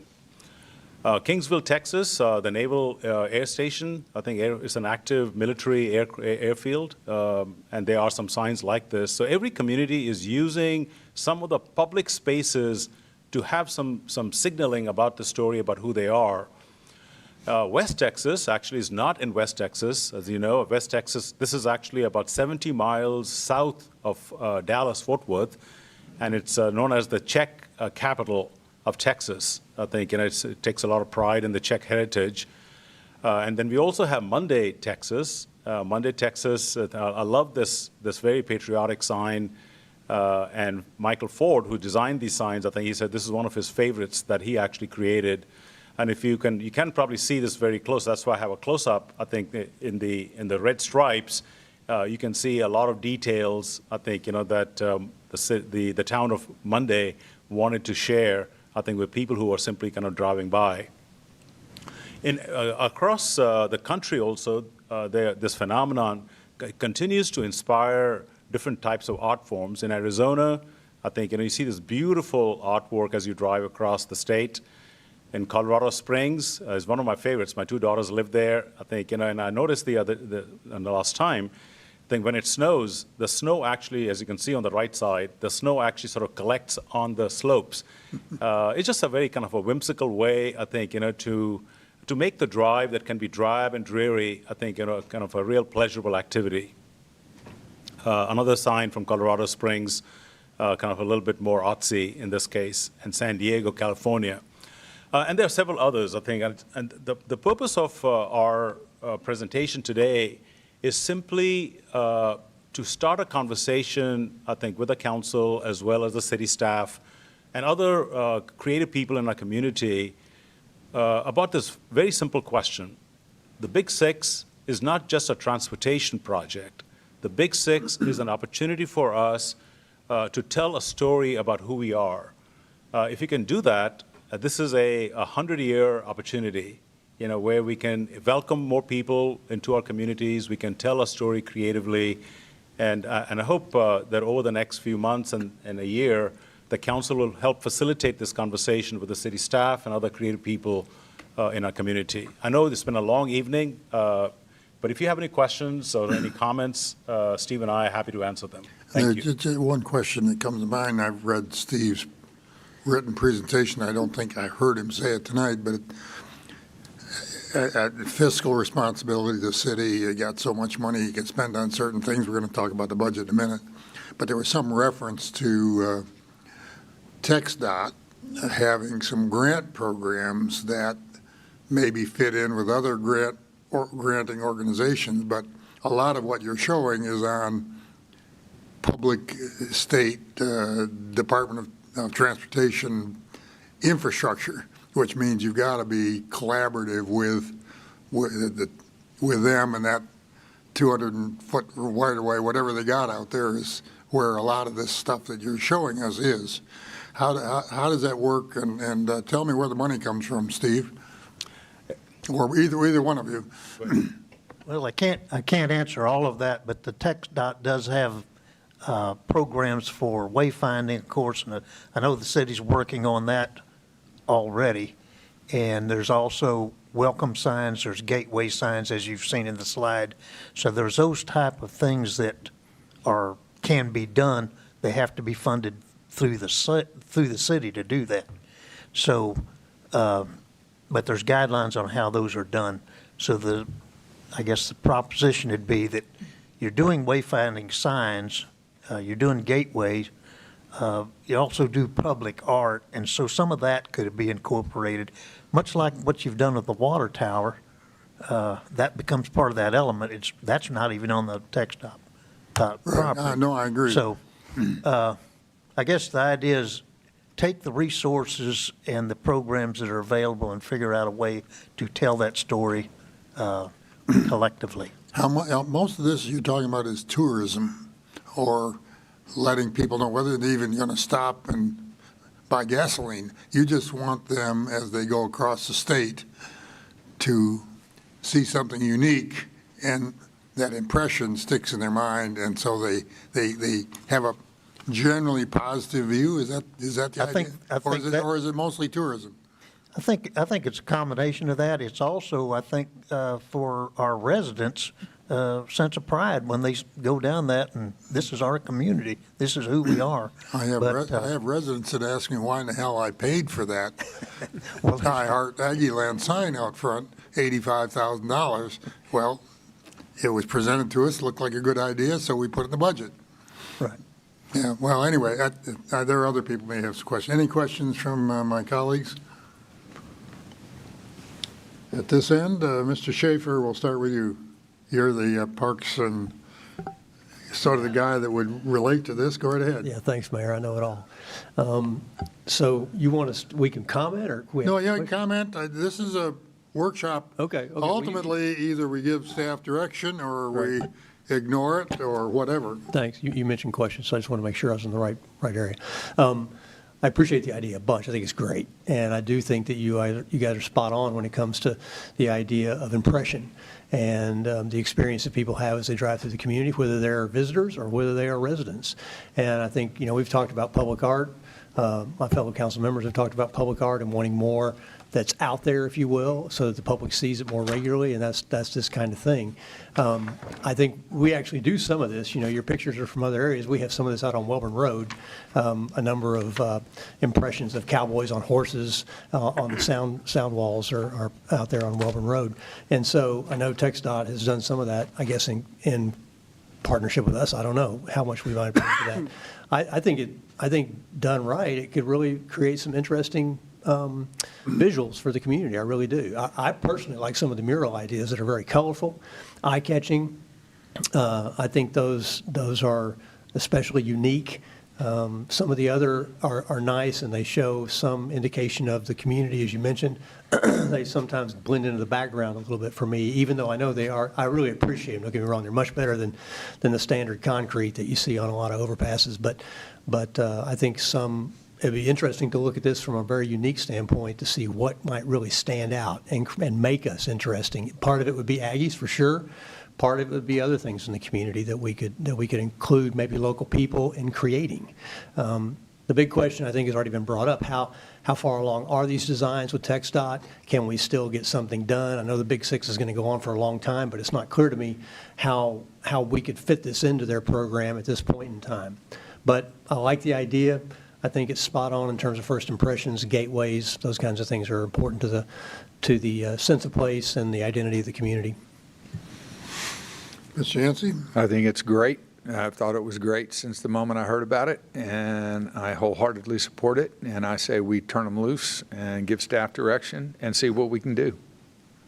When you say turn them loose, and then you said give staff direction, and I think, frankly, some of what you see is already coming out of staff, whether it's the Parks and Rec Department or tourism or the city management office, when you see some of the things that are out there. Plus, you've got the Art Center involved and a couple of the murals that you can see, one on their center and the one on the La Quinta Hotel. That was a Arts Center activity. I'm just trying to think through. Yeah, we tell the city manager, go forth and do good. Well, the action. Let him figure it out, but go right ahead. Well, they requested an action to form a joint planning committee. I would be supportive of that. Again, I agree with everything I've heard. I think this is a very once in a multi-generation opportunity to really tie something together cohesively. And it's not something that we haven't been talking about with less focus over the last year and a half or so. So I understand what you meant by turn them loose, because, we get out of the way, they're going to make it awesome. But yes, I agree with the formation of a joint committee with the entities that they were talking about. Mr. White, do you have a comment? I echo what my colleagues have said, totally support it. It's a great idea.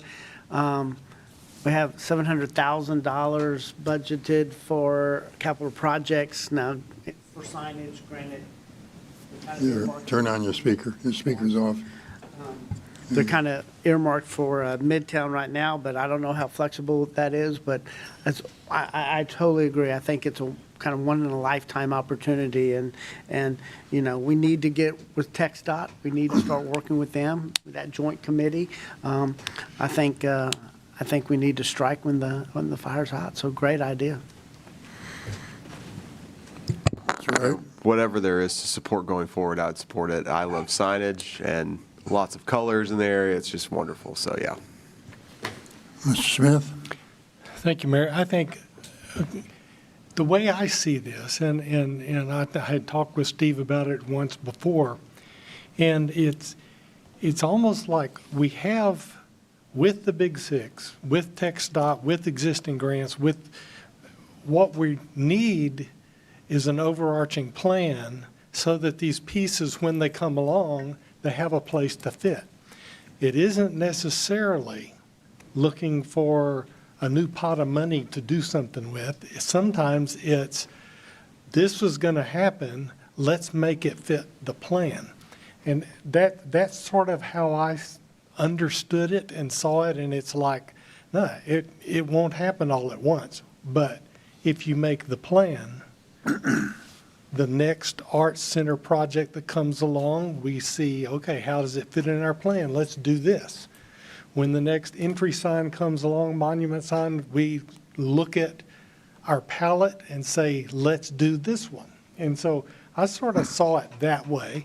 And that doesn't mean that there might not be a particular project, but we're getting ready to have a public hearing on the budget, and we had a discussion on the budget, and right now is not the time I'm wanting to say, let's spend that money again. It's like, but I do think that there's a lot of value in having an overarching plan so that when the opportunities come along, we have some direction to give that. There is another dimension that tying it back to Big Six is not necessarily the only, not just a motivation perhaps, but you're talking about something that lasts a lot longer than just this project. But I think what your suggestion is that this maybe motivates now is the time to do something, but they're going to build, 12 miles, so 24 miles plus or minus pedestrian bicycle paths out there, and this council or previous council, I think, has committed substantial investment in landscaping over beyond what they are going to do. So we might also think about how you use that landscaping, although they've already got plans for a lot of it, that might help fit in or be part of this that helps to maybe accentuate some other part. To me, if you were going to first of all, you need to talk, I assume you're going to be talking to City of Bryan, because you're really talking about all the way along there, and perhaps this is a county as well. So you got at least 3 entities there, and I would hope that they would be equal participants in the dialogue about forming whatever plan. Clearly, it's a combination of tourism, parks and rec, public works, because you're talking about locating facilities, maybe. They work on the monument signs and that sort of thing. So you got a lot of people inside the city. It's certainly something that I could see evolving over the next couple of years. So I don't have a problem with it. I'm just trying to figure out how do you motivate and move it forward into a coherent planning group, and I'll leave that to you energizing people to help us think that through and help city management think it through. What I'm hearing up here is some direction to city staff to work with this idea and with the appropriate departments that would have to be involved to make something like this happen, but also our counterparts, City of Bryan. Yeah, I think we got it. I would actually say, I think this is a cool idea. We're pretty good at it. We've come up with some stuff on our own just when there was opportunities, and so I think it's great. And we've got obviously conversations going on that are adjacent related to like wayfinding and things. And I think there's even some conversation about is wayfinding, physical wayfinding, the way you do things anymore. But there's a similar type group of people there. So I think that's already in place. I think we've got projects.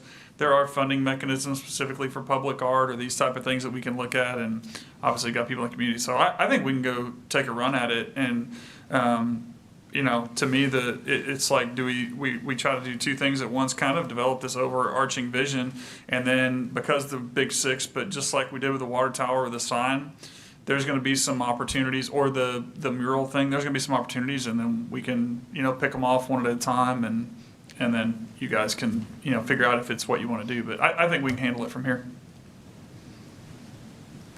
Okay, well, I don't think any further commentary from this council is needed, other than to endorse the idea in general. I think there's a lot of steps to go through, and we'll look for you two, as well as the committee, whoever it is, to guide us, and I think staff will bring it back to us at appropriate time if we need to endorse something from the council.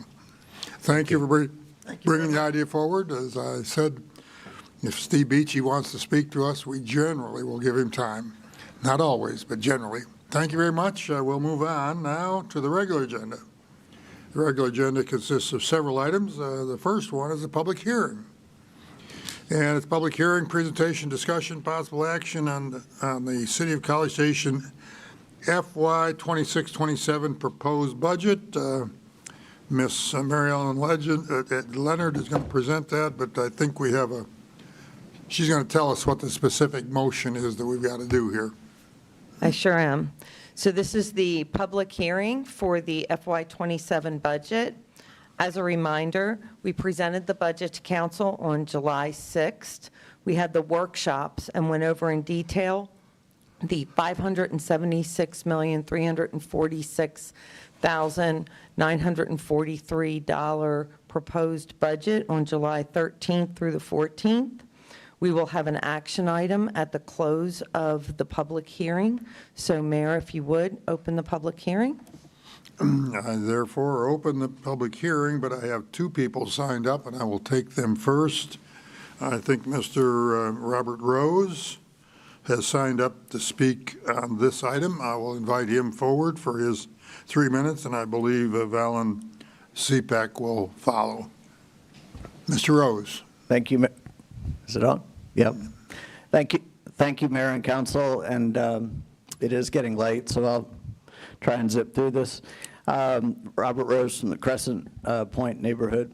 So as I talk to different people in the community, I'm frankly amazed at how many people don't know what's coming our way from Grimes County and the size of the project out there. As I've mentioned before, the main facility, the Terrafab, is essentially the size of 127 Post Oak malls in terms of square footage.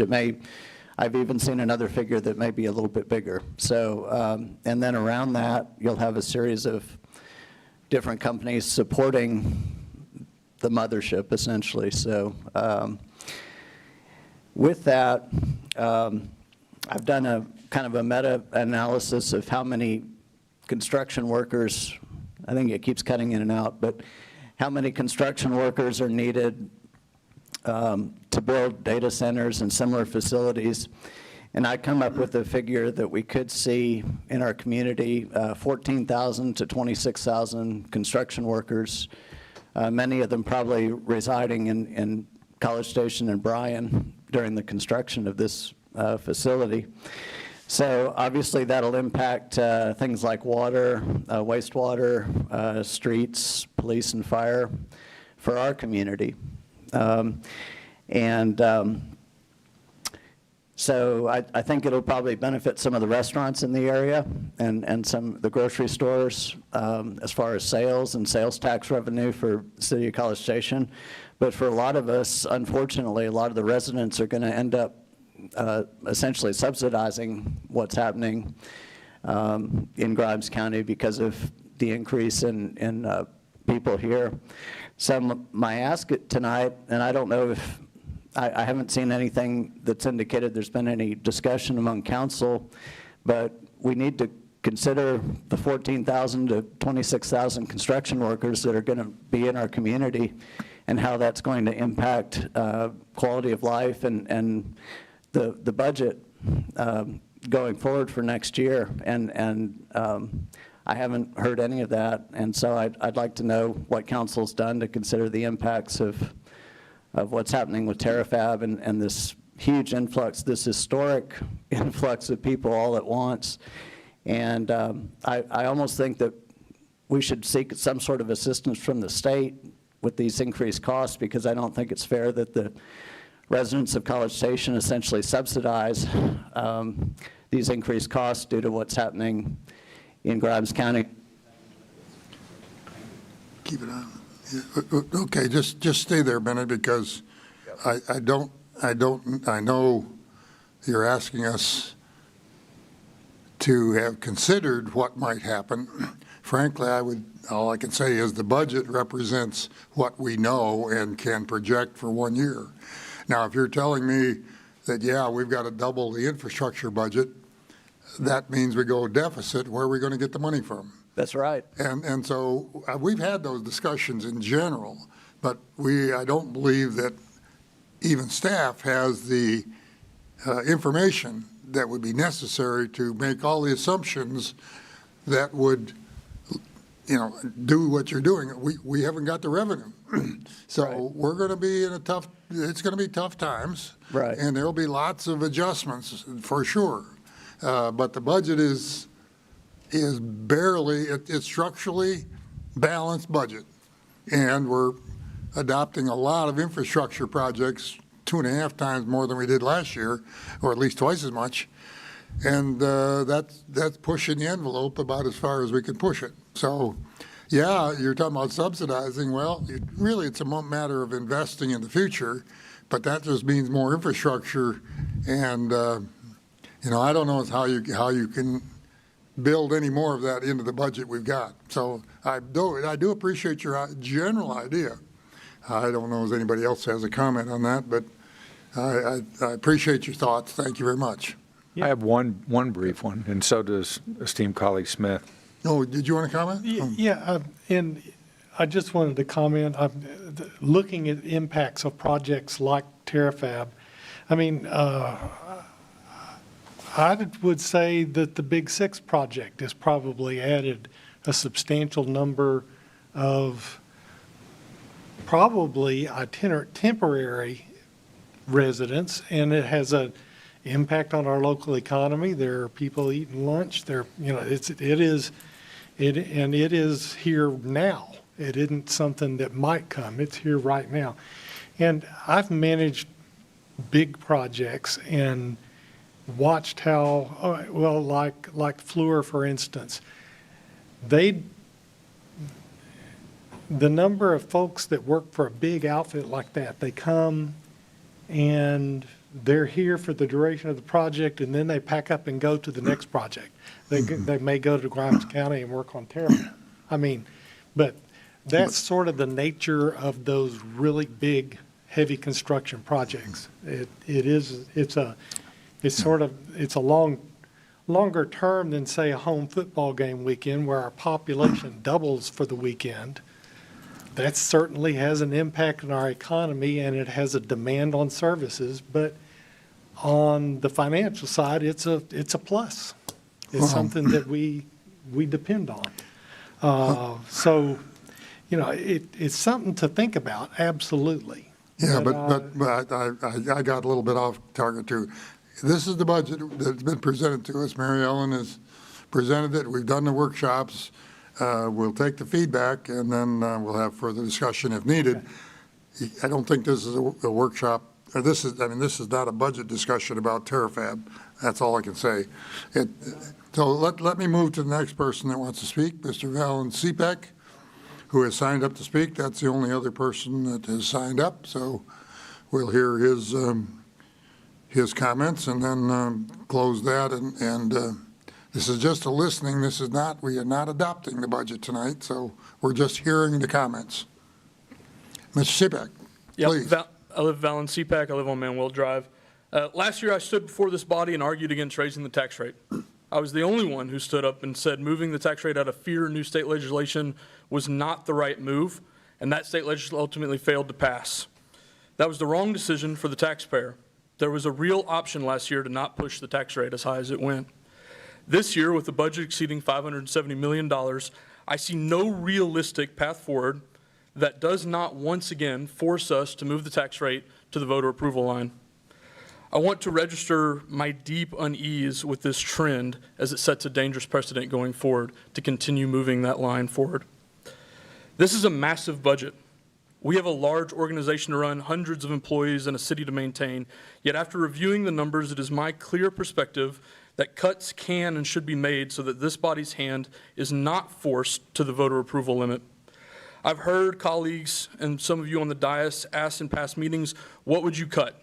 Because it's easy to say something should be done and not as easy to say this is how you should do it. As someone who prefers to execute rather than simply complain, here's my proposed amendments to the perspective of the FY25 budget. First, Public Works and Krennic Tap Road.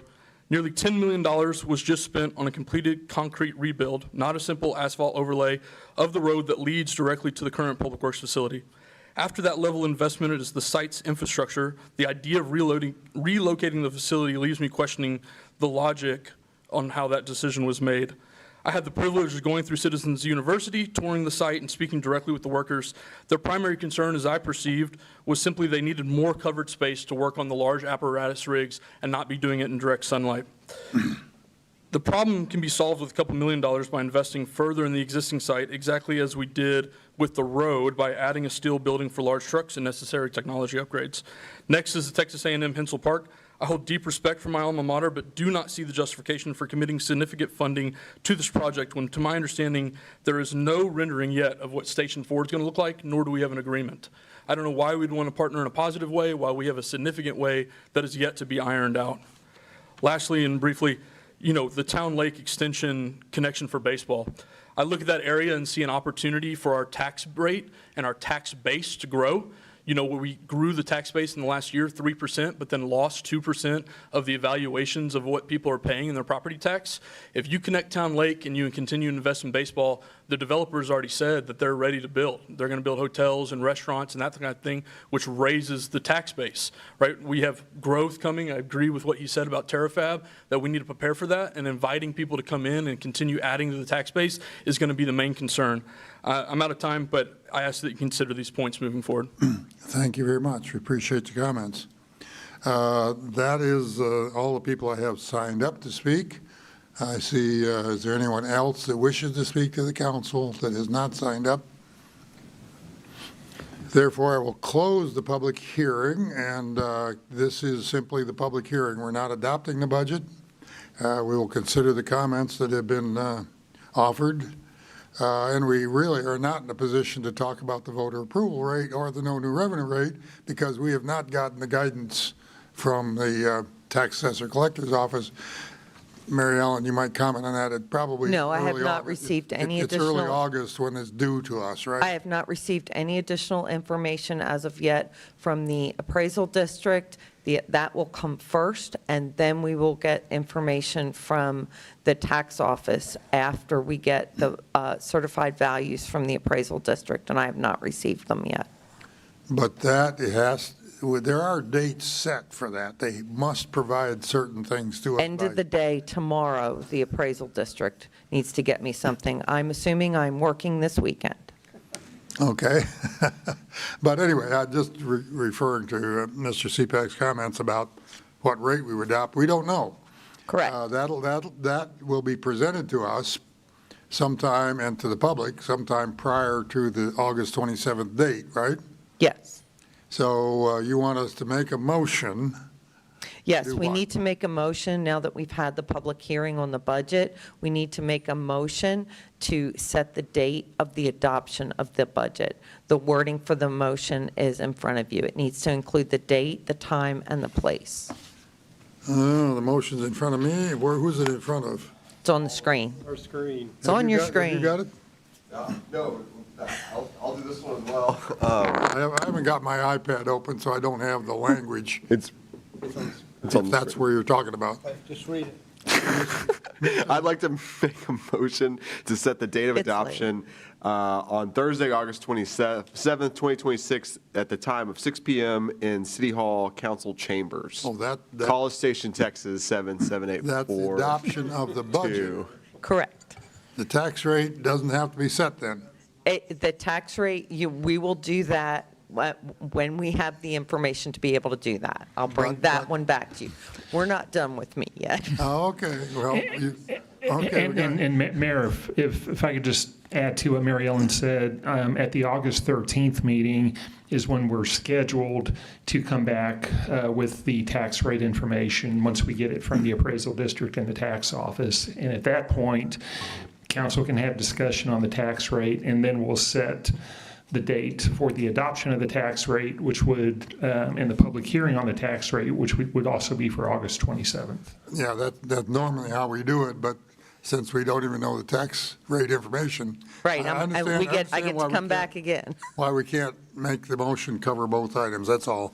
So we've got a motion and we just read, it's on the screen. Do I have a second? I have a second from Mr. Smith. Mr. Wright made the original motion. Is there any further discussion? We're just setting the date. Seeing none, I'll call the question. All those in favor of the motion as stated, signify by saying aye. Aye. Opposed?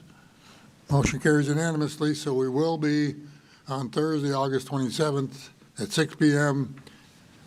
considering the adoption of our budget, which was just presented, and it's still a flexible product. Thank you. Thank you very much. All right, Mr. DeHaven, it is your turn, late at night, I know. Item 9.2, this does not require a public hearing. Nobody signed up to speak. Presentation, discussion, possible action on ordinance authorizing the issuance of certificates of obligation delegating authority to certain city officials to execute certain documents related to the sale of certificates, approving and authorizing an official statement and instruments and procedures related to said certificates, and enacting other provisions relating to the subject. And I might say this is for the current fiscal year 2026. That's correct. And it's something that we consider regularly about this time of year. Yes. Mr. DeHaven, please. Michael DeHaven, Fiscal Services. I'd also like to introduce Marty Hsu with Hilltop Security. She's the city's financial advisor. So both of us will be here for questions for this item and the next one. So we are at the second portion of the steps to issue certificates of obligation. If you remember, earlier this year, we put a notice of intent to issue certificates of obligation. Those were published twice in the newspaper and had a 45-day waiting period. So now we're at the point where we can take action to approve issuing those. Just to go over real quick, our rating agencies, we received both of our ratings. Moody's actually upgraded us to AAA. We've already announced that and held an outlook of stable. S&P reaffirmed our AA+ and also restated the outlook as held at stable. So the item up for tonight is the parameters ordinance. Basically, the parameters ordinance sets parameters for us to issue these certificates. So it will set the maximum number of certificates to be issued at $37,250,000. The true interest cost cannot exceed 5% for their certificates.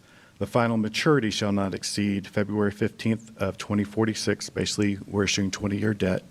And then it delegates authority to the mayor, city manager, assistant city manager, CFO for closing of the sale. And again, like we had discussed earlier this year, so the only thing we'll be proposing to issue the certificates for is the water fund, the new water wells, and that is for $37,250,000. The projected sell date, we normally we do it like the week after we approve the parameters ordinance. Since next week we have the Federal Reserve meeting, we're going to wait and go the next week after, and so it'll be on August 4th is the projected time frame for that. And that's all I got. So again, we're both here for questions if you have any questions on this. Okay, and the action that you're expecting us to take is to authorize you to do those things, and we're assigning some decisions to certain people, correct? That is correct, yes. Okay, questions for Mr. DeHaven? Mr. Yancy? So your parameters are a little loosey-goosey, but because I know how good y'all are at this through past performance, even though that's not always indicative of future results, I'm obliged to give you guys that latitude because I know you'll strike when the iron's hot and you'll get a good deal. Yes, sir. I have one question. Yeah. If water revenues, I think I know the answer to this, if water revenues are going to be used to repay these bonds, why are they certificate of obligations pledged against the ad valorem tax rate? So currently the city has chosen to use certificates of obligations for the utility funds. It does have the tax rate backing to it. That's what just gives us a favorable interest rate on these. We could go out and issue utility revenue bonds, but then we would not have as favorable rate on them.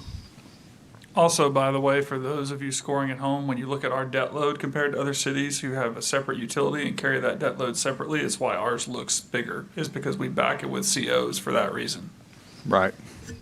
Okay, that's all I had. Thank you, Mayor. Thank you, Mr. Okay, any DeHaven. other questions? The chair will entertain a motion if someone wishes to make it. Move to approve. Second. Motion made by whom? By Mr. Yancy, was it? Sir, yes, sir. And seconded by Mr. Shafer. Any further discussion?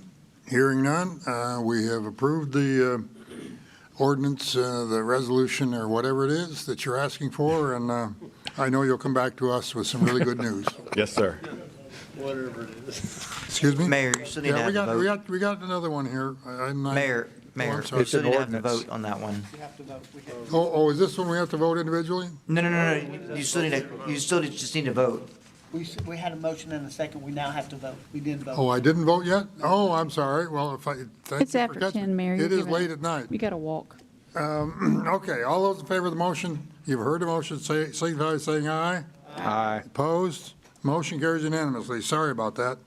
I want to get on to Mr. DeHaven's second item, which is item 9.3 on our regular agenda, which is presentation, discussion, possible action on the ordinance authorizing the redemption of a portion of the City College Station General Obligation Improvement and Refunding Bonds, Series 2014, and approving a related escrow agreement. And we've done this before. It does not require a public hearing, but I'll try to remember we have a motion, a second, and a vote this time. Mr. DeHaven. Yes, sir. Again, Michael DeHaven, Fiscal Services. We've talked about this a couple of times already, just not in detail. So again, we do an active management of our debt service load. We basically review interest rates costs, tenure of items coming up, our basically INS tax rate, how we want to optimize everything together. There's two ways we can reduce debt service obligations, and that would be refunding bonds and also cash defeasance. And again, bonds do become callable after 10 years. So this one is a cash defeasance. You can also not incur the debt. And you can also not incur the debt. There would be a third way. So specifics on the 2014 general obligation bonds. These bonds have a remaining coupon at 3.8%. The balance of the debt service obligation is $7,338,188. The defeasance funds needed to call on these bonds is $6,436,078. That includes a $6,000 cost to perform the defeasance. This one is only on governmental debt, so it's inside our debt service fund. The cash flow savings is $902,109, so just under $1 million. And when you do a net present value savings on that, it is $406,003 or 5.53%. We do kind of a threshold guidance. It's not a formal policy of looking at stuff at 5% savings, but sometimes when the notional volume or amount is larger, then the 5% can be lower. So the process and time frame for this, again, tonight we would be council approving the resolution to defease the 14 general obligation bonds. Mid-November, this possibly could be earlier, would be the close on the securities for the escrow and to fund the escrow account, and also call notices would be mailed out to the escrow agent. And then mid-December, or again, could be a little bit earlier, we would call the bonds. Any questions for Mr. DeHaven? One. Yes, Mr. Yancy. So for those watching at home, you're going to pay off the principal on the credit card down by $7 million, and in so doing, you're going to save about $900,000 in cash flow. That is correct. Thank you very much. And this is something we do periodically when the, as you said, the numbers support it. I'm happy to see that staff is following this on a regular basis, trying to identify these opportunities. So I will entertain a motion to approve the resolution that sets this in motion. Move to approve. I've got a motion from Mr. Smith and a second from where? Yeah. Mr. Yancy, okay. Any further discussion? Seeing none, all those in favor, we can vote collectively on this. All those in favor signify by saying aye. Aye. Opposed? Motion carries unanimously. So, thank you. Mr. DeHaven, thank you for bringing this opportunity to us. Item 9.4, presentation, discussion, and possible action regarding resolution of the City Council of City College Station, Texas, determining that right-of-way is needed and needs to be acquired from the landowner for a Rock Prairie East widening project in the City of College Station, Texas, and authorizing the institution for eminent domain proceedings. Ms. Kane. Good evening. Jennifer Kane, Capital Projects. This is the related to the Rock Prairie East Bond Project, so the section from Town Lake to William D. Fitch. We're widening the road from 2 lanes to 3, and this is the last piece of property that we need to acquire that we've not been able to settle with the landowner. We've made offers to them, we've reached out to them, they've been unresponsive, and so this is the authorization to move forward with going through initiating the condemnation process. So I'll be happy to answer any questions. Explain the word unresponsive in a little more detail. In other words, we have reached out to them through certified mail? We've reached out through certified mail, we've called them, we've emailed them, reached out to their place of business, sent letters, but yes, certified mail is the official way. And then they've not responded in any way, shape, or form? They have not. Over several months? Over a year. Over a year, okay. That's for public information. Do I see any other questions? Mr. Yancy has a question. And this is 30 some odd feet deep and about 130 or 40 feet wide, is that correct? Yes. Right up on Rock Prairie Road, which is borderline unsafe given and a project we need to commence with. And this is the last piece to the puzzle before you can do that, correct? Yes, this is the last piece we've not been able to negotiate and settle on, yes. And the mayor's questioning was really good, I thought. Can you estimate, and maybe you can't, maybe it's too risky, but can you estimate how many times in any way, shape, or form, phone calls, registered mail, all of it, how many times we've tried to contact these folks to get this last piece cleared up? I'm probably on the low side, but at least 10 times. Okay. Thank you very much. Thank you, Mayor. Okay, this is we have a motion that Mr. Wright is going to make, but we will have to individually vote. So I'll start with place one, and we'll ask each person to indicate their vote once the motion is made, and I have a second. All right. Well, I want to make a motion. I move the City of College Station authorize the use of the power of eminent domain to approve resolution number 072326-9.4, authorizing the use of the power of eminent domain to acquire fee simple right-of-way interests for the construction, maintenance, and operation for the Rock Prairie Road East widening project as described in said resolution. Do I have a second? Second. Mr. Smith already did it. Thank you. Perfect. So we have a motion and a second. Assuming there's no further discussion, I will start with Mr. Smith at place one. Indicate your vote on the motion. Mr. Wright, place two. Aye. Mr. White, place three, says aye. Aye. Place four, Ms. Mcllhaney. Aye. Mr. Yancy says aye. Place five. And Mr. Shafer? Yes, aye. Aye. And the mayor votes aye. So you have a 7-0, but individually stated record of the motion on item 9.4. So we move on. Hey, that is the end of the regular agenda. And any items for community interest and council calendar? There's the council calendar in front of you. We got all the way to August 13th before we have another council meeting. So it looks like we have a three-week hiatus here.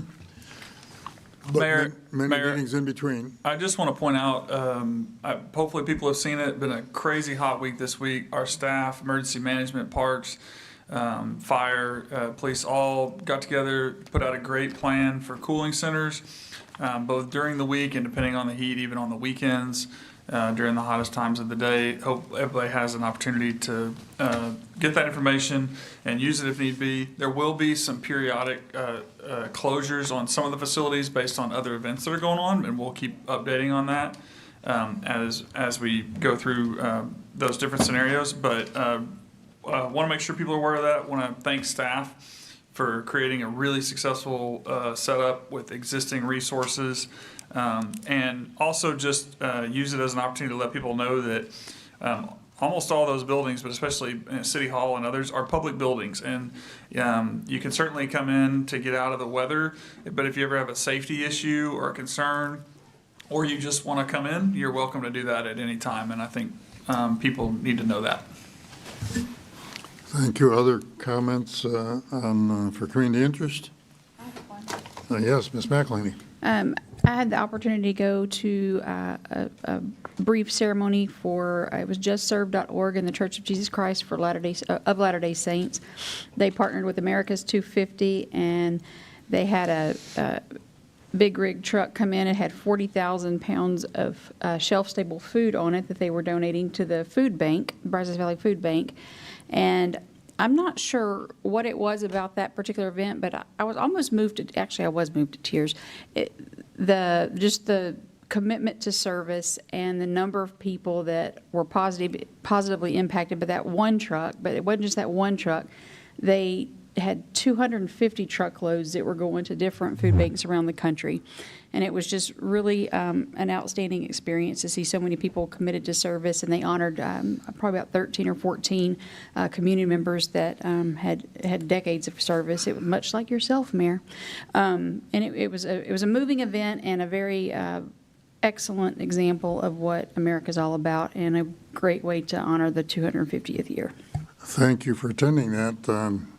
Mr. White, you had something? So I guess my comment is for my colleague, Mr. Shafer, who I want to explore a comment that was made during public comment, our visitors' comment this tonight about legislation for bicyclists, and we are extremely sad about the accident that happened here in College Station. Is there, or maybe your committee on bicycles, pedestrian, and greenway meetings on August 10th could discuss that and see if there's any potential legislation that we as a city might want to promote in that area? Sure, David, we can do that. Robert's been to our meeting just on Monday and asked us to address the same thing, so we'll try to take that up. I know there's been interest in the past, again, as he's brought up and others, about a rule that would make it, well, it's basically a passing rule, and the idea is how close people should or should not pass cyclists on roadways, and that's one thing that I think could be explored more. That's been introduced at the state level a couple of times and failed for different reasons. But yes, to answer your question, yes, we can take a look at that. I think it's an important thing to do. Yeah, and I think I had made a comment earlier when Mr. Rose spoke that a legislative engagement committee, I think it is. I see Ross taking notes over there right now. Ross was taking notes as David was talking. Well, Ross works for that committee, but yeah, it'll be followed up in that direction. I wanted to make one comment. I went to a really interesting ribbon cutting ceremony at which the city, and particularly Mr. Anthony Armstrong and his staff, were lauded. And that was the opening of a whole set of townhomes on mainly on Richard Street, but they go around on Crest and some of them back up on Sterling. Tremendous positive comments from everybody with respect to what the city staff did, and largely site planning, and because the land was already entitled as middle housing, but there must have been a tremendous amount of work to get the setbacks correct, to get the turning radiuses correct, the detention ponds, all of that. But if you go down Richard Street, you'll really be amazed at what impact that one big development has had. But I really wanted to just comment on Mr. Armstrong being highlighted in a very positive way, and the whole entire staff that he has that worked on that project. I just want to pass that along, say kudos to Planning Development Services and the staff that worked on that project. And frankly, I think that's just representative of a lot of different projects that they work on, which are carefully done and vetted, but in a very quick turnaround time. Items, if that's all, we're going to have an item 10, council reports on committees, boards, and commissions. Anyone have a meeting? The Visma meeting we already talked about. Okay, yeah, that we approved the budget there. Any other discussion items? Nothing reportable. Just to say, we did have a Bike Ped and Greenways Advisory Board meeting on Monday, and I would say that one of the interesting things, or the things that we'll hear more about and as we move forward, is the name is now officially changing from the Bike Ped and Greenways Advisory Board to the Active Transportation Advisory Board. And so it's going to be known as ATAB in the future. And we had a couple of other interesting items, which I can tell you more about as we get closer. One is a really interesting ride that's being planned as Bike-tober. Bike-tober. Okay, we'll look forward to hearing more about that. If there are no other items for council reports on committees, et cetera, we'll go to future agenda items and review a standing list. You've got the standing list. It's on the back page of that packet that you have, and I'll note that on August 13th, which is our next meeting, at the moment, there are 6 items listed for I assume the workshop, or to be covered that evening, so we got a pretty heavy load there. But they're working the list down. Mr. Yancy indicates he wants to make a comment here on item 12, future agenda items. Yes, Mayor. Review of the standing list. I do think, per Speaker Rose's comments, and I felt, if we put it out far enough, we probably will have had some activity by then to talk about the Terrafab development. And I think it's important that we signal to the marketplace and to our citizens that it's something we see, it's on our radar screen, and that we're ready to talk about. And I figure Mr. Ostrowski could give us a presentation from an economic development perspective.